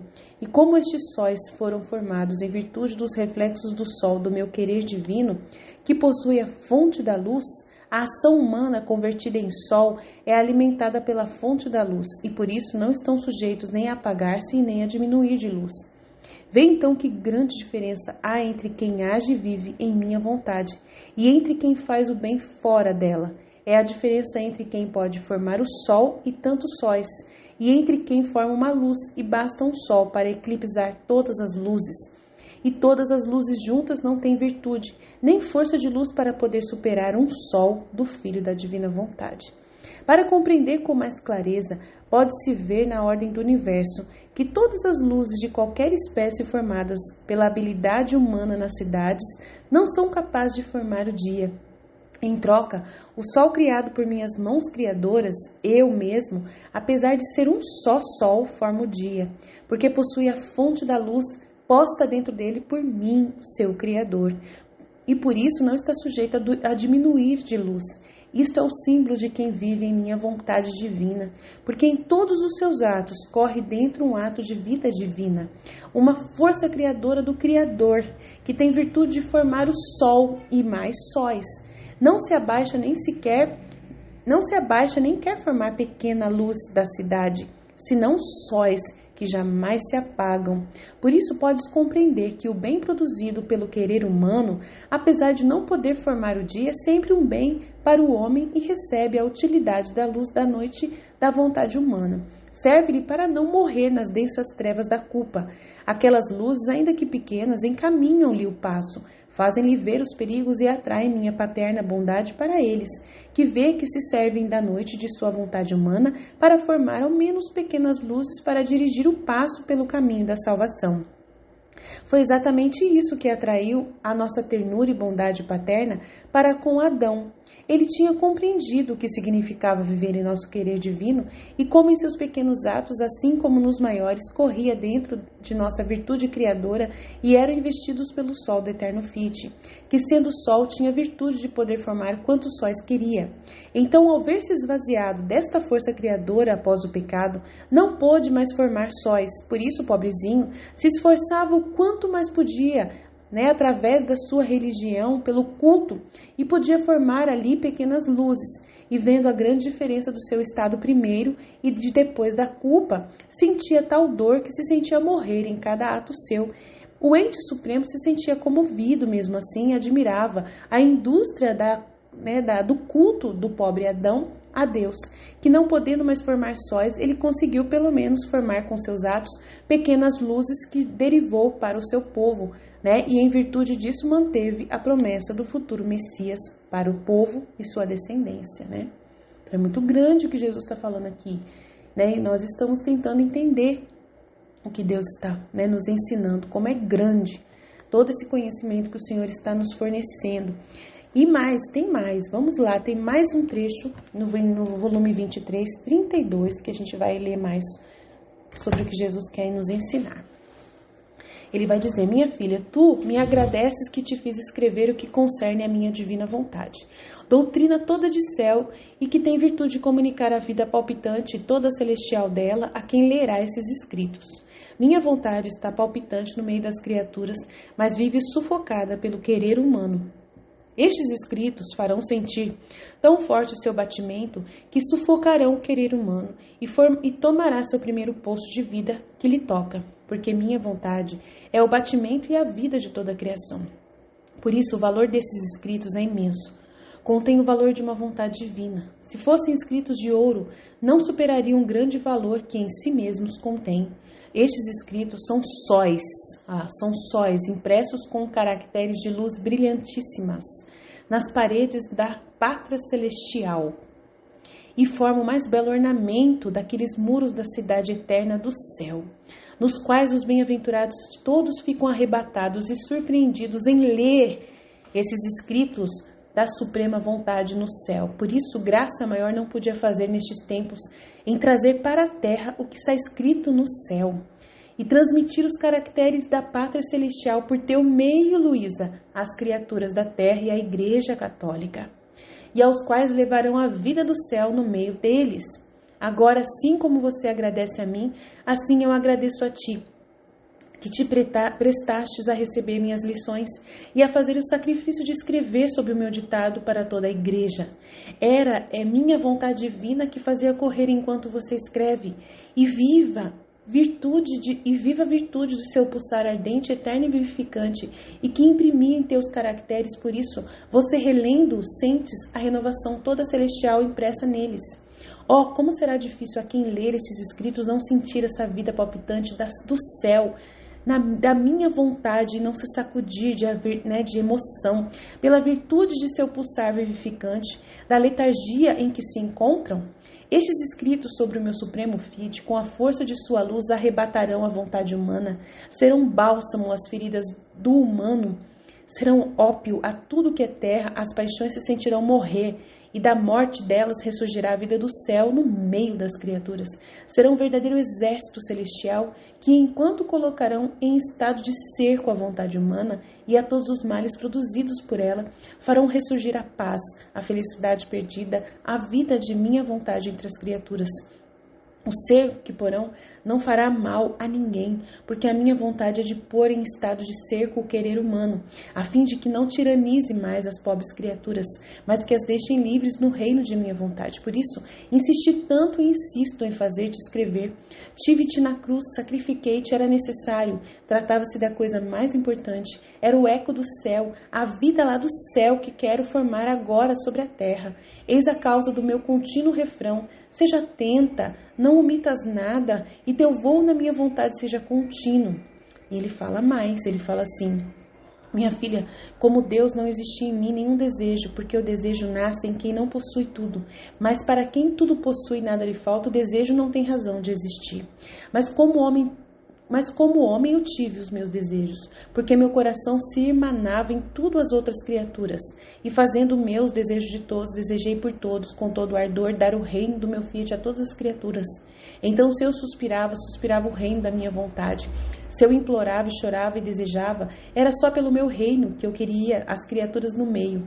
Porque sendo isso a coisa mais santa, a minha humanidade não podia fazer menos do que querer e desejar a coisa mais santa, para santificar os desejos de todos e dar-lhes o que era santo e o bem e de bem maior e perfeito para eles. Por isso tudo o que tu fazes não é outra coisa que meu eco, que ressoando em ti te faz pedir em cada ato meu reino da minha divina vontade. É por isso que te faço presente cada ato meu, cada pena que eu sofro, cada lágrima que eu derramo, cada passo que eu dou, porque amo aquele que tu, investindo-os, repetes junto a cada ato meu. Jesus, amo-te, e porque te amo, dá-me o reino do teu querer divino. Quero que me chame em cada coisa que faça, para me fazer ressoar a doce lembrança de que meus atos dizem fiat voluntas tua, assim na terra como no céu. De modo que, ao ver a sua pequeneza, a pequena filha de meu querer, que faz seu eco a todos os meus atos, pondo-os como um exército em torno de mim, eu me apresse a conceder o reino da minha divina vontade às criaturas. Então é muito grande, gente. Vamos lá. Aí tem mais trechos aqui, né? Que ele fala que os santos da divina vontade eclipsarão com suas luzes, né? Com os seus sóis, os santos das gerações passadas.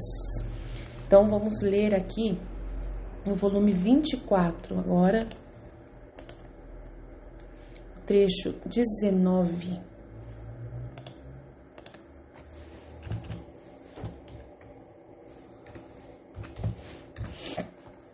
Ele fala aqui: Deus, ao criar ao homem, infundiu-lhe 3 sóis, arrebatamento do seu amor e exemplo do sol. Vamos ver o que ele vai falar do sol, porque agora nós estamos no 4º dia e a lua, as estrelas, né, o sol que está sendo formado, o sol, os luminares, né, que vão dirigir, governar o dia, e os luminares que vão governar a noite. Então vamos ler aqui. Minha filha, quantos prodígios nossos compareceram ao criar o homem, com o nosso alento que lhe foi infundida a alma, na qual nossa paterna bondade infundia-lhe 3 sóis, com os quais formava nela o perene dia e brilhante dia, não sujeito a nenhuma noite. Esses 3 sóis eram formados pelo poder do Pai, pela sabedoria do Filho e pelo amor do Espírito Santo. Estes 3 sóis, enquanto vinham formados na alma da criatura, ficavam em comunicação com as 3 divinas pessoas, de modo que o homem tinha um caminho para subir até nós e nós tínhamos o caminho para descer nele. Estes 3 sóis são as 3 potências da alma, inteligência, memória e vontade, que enquanto são distintas entre elas, dão as mãos e chegam a formar uma só. Símbolos de nossa trindade adorável, que enquanto somos distintos nas pessoas, formamos uma só potência, um só intelecto e uma única vontade.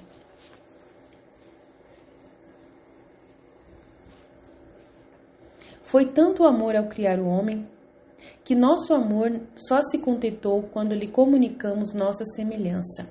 Estes 3 sóis foram postos no fundo da alma humana, como o sol no fundo da abóbora do céu, que com sua luz tem em festa a terra e com seus admiráveis efeitos dá vida a todas as plantas. Então aqui ele está falando que é inteligência, memória e vontade. Então o Pai é inteligência, né? Jesus é a memória, vamos pensar, e a vontade é o Espírito Santo. Só se for assim, né? Tô aqui, esses 3 sóis são formados pelo poder do Pai, a sabedoria do Filho e o amor do Espírito Santo. Então a gente tem que, eu acho que está na ordem, né? Pai, Filho e Espírito Santo. Inteligência, memória e vontade. Beleza. O sol em seu silêncio, vamos ver aqui, peraí. Estes 3 sóis foram postos no fundo da alma humana, como o sol no fundo da abóbora do céu. Tá lá, do mesmo jeito que foi colocado o sol no 4º dia da criação, né, no céu, com o que com sua luz tem em festa a terra e com seus admiráveis efeitos dá vida a todas as plantas e a cada uma o gosto, a doçura, a cor e a substância que lhe convém. O sol, em seu silêncio tácito, guia a terra e ensina a todos, não com as palavras, mas com os atos, e com tal eloquência que nenhum outro pode igualar, e com sua luz penetrante faz-se vida de tudo o que produz a terra. Olhe, um sol para toda a terra, mas para a alma humana, nosso amor não teve contente um só. E como nos encontrávamos no arrebato de nosso amor, de dar e de voltar a dar, formamos 3 sóis para a alma humana, pelos quais deviam ser dirigidos. Então, se a terra é dirigida só pelo sol para iluminar, né, e só Jesus, né, é a referência que nós temos, né, só mostra-se Jesus para toda a terra, né, a pessoa de Jesus. E aí o Pai e o Espírito Santo ficam um pouco escondidos. Mas na alma não é escondido o Pai e o Espírito Santo. É revelado para a alma espiritual o Pai, o Filho e o Espírito Santo. Por isso que nós conhecemos os 3 na hora que a gente vai pensar na alma, na direção da alma. Mas para o mundo, para as pessoas do mundo, Jesus é o único que foi mostrado. Então é um exemplo que Deus está mostrando também, né? Então, um sol para toda a terra, para quem não quiser conhecer a Trindade, vai conhecer pelo menos a pessoa de Jesus humano, né? Pelo menos histórico, todo mundo vai ter uma noção de Jesus histórico. Mas para a alma humana, nosso amor não teve contente um só. E como nos encontrávamos no arrebato de nosso amor, de dar e de voltar a dar, formamos 3 sóis, pelos quais deviam ser dirigidos, animados a receber a vida de todos os atos humanos. Que ordem, que harmonia colocamos em nosso amado e querido Filho. Agora, minha filha, estes 3 sóis existem no homem, mas se encontram nas mesmas condições como quando o sol que resplandece o céu se encontra circundado por densas nuvens. Quando o homem não reconhece a Deus e fala que é um mistério. Ai, Deus é um mistério, né? E não pode encher a terra com a vivacidade de sua luz. E embora as comunicações não sejam interrompidas ou quebradas em virtude das nuvens, no entanto os efeitos a terra recebe-os com dificuldade e não goza todo o bem que o sol poderia fazer-lhe. Assim como não recebe toda a vida do sol, está como doente. Seus frutos são insípidos e não maduros. Muitas plantas sem frutos, portanto a terra está melancólica, sem festa. E o homem também, quando não ouve a Deus, quando Deus não está conseguindo ouvir, quando o homem não está ouvindo Deus que está falando, e o homem não ouve porque está com nuvens da vontade humana densas na cabeça, né? Porque as nuvens têm impedido que receba toda a plenitude da luz do sol para coroar-se de glória e de honra. Assim se encontra o homem, todas as coisas estão ao seu lugar. Entre nós e ele nada se quebrou nem interrompeu as comunicações, mas é o querer humano que formou as densas nuvens na cabeça do ser humano, e por isso se vê o homem sem a glória, a ordem e a harmonia de sua criação. E portanto suas obras estão sem os frutos, porque não ouve Deus, ouve a si mesmo. Viciados e sem beleza, seus passos são vacilantes, pode-se dizer que é o pobre doente, porque não se faz dirigir pelos 3 sóis que possui em sua alma, verdade. Então, vindo a reinar a minha vontade, a primeira coisa que abaterá será a vontade humana da criatura, e soprando libertará as nuvens da cabeça do homem, e o homem se fará dirigir pelos 3 sóis que tem no fundo da alma, que possuem a nossa comunicação permanente, clara, e logo subirá a nossa origem, e tudo será festa e glória para nós e para ele. Então, olha lá. E aí Jesus quer renovar os tempos, os primeiros tempos que nós estamos lendo, os primeiros tempos da criação, ele quer renovar. Olha só o que ele fala. Minha filha, quando fazes o teu giro em minha vontade, para encontrar todos os teus atos, para cortejá-los, amá-los, para torná-los um com os teus, e chegas ao Éden, sinto-me repetir as alegrias, as festas, a felicidade que nossa divindade sentiu na criação. Ó, como nos lembra ao vivo, e o te ver correr no sol, no vento, no mar, no céu, os voos rápidos da primeira criatura saída de nossas mãos criadoras, porque ele, estando na unidade de nossa vontade, de todos os nossos atos feitos na criação por seu amor, fazia um só. E nesse só ato nos levava como em triunfo todos os nossos atos. É por isso que Adão nos levava a todas as alegrias de todas as coisas que nós tínhamos desenvolvido, ordenado e harmonizado em todo o universo. E ó, como nos sentíamos felizes ao vê-lo tão rico, forte, potente como a beleza encantadora, vir diante de nós dotado de todas as nossas obras, e o que os levava para nos felicitar, glorificar-nos, felicitar-se ele juntamente conosco. Então, ao ver-te retomar os voos e girar por todas as partes, vemos como é bela a vida da criatura em nossa vontade. Parece que quer entrar em todos os nossos atos, tudo quer tomar, mas para fazer o quê? Para nos dar tudo e para nos felicitar. E nós, em correspondência, damos-lhe tudo, dizemos-lhe, são coisas tuas, por ti nós criamos tudo e tiramos todas de nós. Agora, ao ver isso, sentimos o desejo de restabelecer a criação do homem e de dar o reino da nossa divina vontade. Então é muito grande, né, o que o Senhor está falando aqui pra gente. Ele sente que ao o homem entrando na vontade divina de novo, ele sente retornar às alegrias de como ele criou Adão antes do pecado. Né? Na hora que ele criou, ele sente retornar aquela alegria de novo. E é isso que nós queremos fazer com o nosso Deus mesmo. Nós queremos dar para ele essa felicidade que nós negamos a ele, né?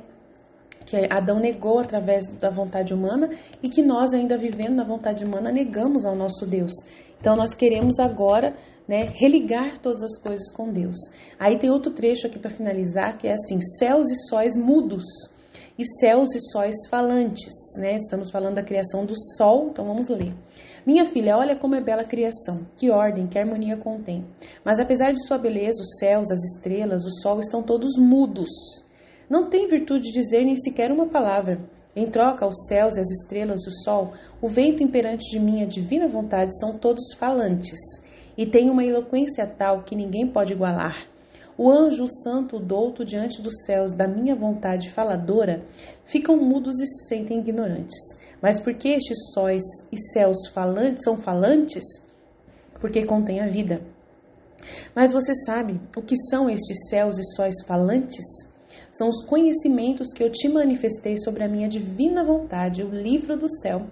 Ela não é só vida, mas é a fonte, a origem e a vida de todas as vidas. Por isso os céus de seus conhecimentos não podiam ser mudos. Assim, cada conhecimento sobre o meu Fiat divino no livro do céu, um sol, é um vento diferente um do outro, que tendo a virtude falante, possuindo a vida divina, tem virtude de produzir novos céus e sóis mais belos, e ventos mais impetuosos, para investir os corações e com seu doce gemido dominante, conquista-os. Veja então, minha filha, como meu amor superou o amor que tivemos na criação ao manifestar-te tantos conhecimentos sobre a minha divina vontade, porque na criação um só céu, um sol, etc., bastou ao nosso amor, porque queríamos desabafar todo o afogamento de nosso amor sobre o homem falante. E nele, sim, queríamos criar os céus, os sóis falantes no fundo de sua alma, né, os conhecimentos no fundo da alma dele. Mas ele, ao subtrair-se de nossa vontade divina, ele pôs um limite ao nosso amor e os céus falantes não tiveram mais vida nele. Mas nosso amor não disse basta. No máximo fez uma pausa e esperou até a Luísa aparecer, né? Até a Luísa ser criada. Não mais podendo conter-se, mas retornou sua criação dos céus e sóis falantes na pequena Luísa Picarreta, filha da divina vontade. Olha para eles no fundo de tua alma, todos os meus conhecimentos sobre o meu Fiat, todos em ordem e harmonia. E quem é céu e fala, e forma outro céu. Quem é sol e fala, e enquanto se faz luz e aquece, forma outro sol. Quem é mar e forma suas ondas falantes, e enquanto fala, forma outro mar para investir com suas ondas falantes a todo mundo, e com sua palavra criadora impor-se para fazer-se ouvir pelas nações, para levar a todo o povo o novo mar de paz e de alegria da minha vontade. Quem é vento e ora com seu império fala para derrubar por terra os corações mais duros, né, dos judeus, da terra dura, né, os fechados, né, aqueles que não querem Deus, né. E ora fala com as suas carícias para não infundir temores. Ora fala com gemidos amorosos para fazer-se amar. E enquanto fala, forma outros ventos, e sua palavra corre para fazer conhecer a vida, a potência do meu divino querer. Em suma, todos os meus conhecimentos sobre a divina vontade são uma nova criação mais bela, mais variada que a mesma criação. E muito mais bela porque é falante. E sua palavra é a vida de minha divina vontade que leva a criatura. Por isso me sinto feliz em sua alma, porque estou no meio dos meus céus, estrelas e sóis falantes. Mas minha felicidade se duplica quando você faz o sacrifício de escrever, porque vejo que estes céus falantes sairão para o mundo, para as nações, e sua palavra formará novos céus, que levarão a vida do meu Fiat divino entre as criaturas. Então o céu não será mais estranho à terra, porque estes sóis falantes formarão a nova família celestial sobre a terra, e sua palavra porá em comunicação ao Criador e à criatura. Os ventos destes conhecimentos porão em comum as alegrias secretas da Santíssima Trindade, e tornando-se proprietária da santidade e felicidade divinas, todos os males desaparecerão, e eu terei a alegria de ver a criatura terminada, criada, finalizada, e poderei descansar da minha criação, vendo a criatura como saiu das nossas mãos criadoras. Uau! Então, a criação da luz era boa, a separação da terra seca era boa, as árvores frutíferas depositárias das sementes da divina vontade era boa, né? Sol e lua separando luzes e trevas era bom. Jesus e Maria, né? E as estrelas eram bons, né? E agora o quinto dia, aonde Deus criou os animais, né? Que são os animais domésticos, que são os animais que vão ajudar o povo, né? E era bom também. As aves e os peixes também, o povo se multiplicando e sendo abençoado, multiplicando sobre o céu e a terra, né? O povo que é da igreja triunfante do céu, que representa as aves do céu, e os peixes do mar, que representa o povo das nações que estavam se multiplicando e que são o povo da igreja militante da terra, né? Então, Gênesis 1, de 20 a 23, vai falar do quinto dia. Vamos ler. Deus disse: pululem as águas de uma multidão de seres vivos e voem as aves sobre a terra debaixo do firmamento dos céus. Deus criou os monstros marinhos e toda a multidão dos seres vivos que enchem as águas segundo a sua espécie, e todas as aves segundo a sua espécie. E Deus viu que isso era bom. E Deus os abençoou, olha lá, é muito importante essa bênção de Deus. Frutificai, né, que é o povo da igreja militante e o povo da igreja, né, triunfante. Frutificai, disse ele, e multiplicai-vos, enchei as águas do mar, né, as nações da terra, e que as aves se multipliquem sobre a terra, no céu, tá vendo? Sobreveio a tarde depois da manhã, foi o quinto dia. Então ele está falando da igreja dele, o povo igreja, que é as nações, igreja é nações, né? E aí ele abençoa a multidão dos seres vivos que enchem as águas, que é o povo da igreja militante, né? E abençoou, frutificai, multiplicai-vos, enchei as águas do mar, né? A terra inteira, enchei a terra inteira, né? As nações inteiras, todas as nações se espalhem a palavra de Deus, a igreja por toda a terra, que tenha igrejas em todas as esquinas de todos os países das nações, e assim a Eucaristia seja celebrada, né? E as aves se multipliquem sobre a terra, que é a igreja triunfante daquelas pessoas que já receberam os seus últimos sacramentos e foram para o céu em estado de graça e estão hoje no purgatório e o céu, que são salvos, né? Então é muito grande. Então, o quinto dia, Deus criou esses animais e abençoou e os multiplicou. São dois ecossistemas separados, né? A igreja triunfante, a igreja militante, incluindo a igreja padecente também, que é do purgatório, que é salva também, né? Esses 5.000 anos é o tempo da cristandade, o tempo da igreja militante e triunfante que está aí desenvolvida, né? E habitam os mares, as nações, né? Animais que habitam as alturas, que são os céus, né? Que está no céu. E Deus faz separação entre quem vive na terra e quem vive no céu. A igreja triunfante, a igreja militante e a igreja padecente do purgatório. Surgem neste tempo a evangelização que se multiplica no mundo inteiro perante as nações. Deus reinando no céu com seus filhos na igreja triunfante. e dá a bênção de multiplicar a todos e frutificar no meio das nações, aquela semente que a gente falou lá atrás, né? Das plantas que foram plantadas no 4º dia. Animais do mar, né? A semente é a palavra de Deus, que foi semeada pelo semeador no coração do homem, né? E a semente do reino de Deus, que é o reino da divina vontade que vai acontecer. A bênção sobre a terra e as aves também simbolizam os habitantes do céu, que se multipliquem. Então é isso, é muito simples o 5º dia, né? E aí durante os 5.000 anos aí, depois do 4.000 anos, né, que foi criado Jesus, e Jesus nasceu, a igreja surgiu, e aí nos 5.000 anos é o que a igreja mais pegou fogo aí, filho. Foi o período em que a igreja estava mais atuante, né, como nunca teve. E aí chegou ao nosso tempo agora. E nós chegamos no 6º dia, o 6º dia em que a Luísa apareceu para finalizar a criação do ser humano, em que Deus enviou essas verdades do livro do céu para finalizar a obra da criação.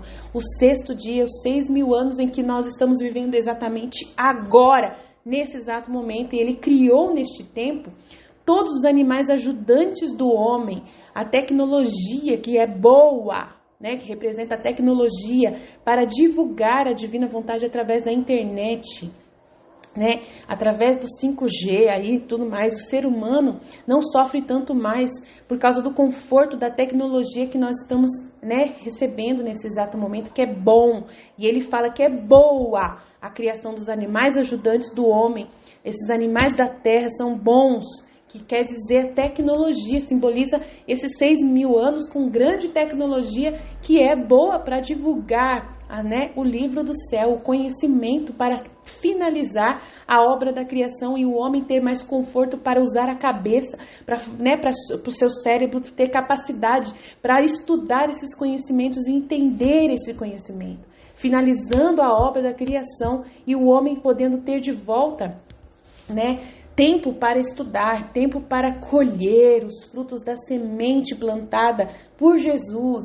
Então, é muito grande tendo máquinas, né, as máquinas tecnológicas para colher a semente, né? Os animais, eles não são aqueles que ajudam o ser humano, então, representa as máquinas, representa os robôs, né, que são criados para poder ajudar a gente a ter menos trabalho com as coisas. Então, é um jeito que Deus, ele fala conosco nesse tempo.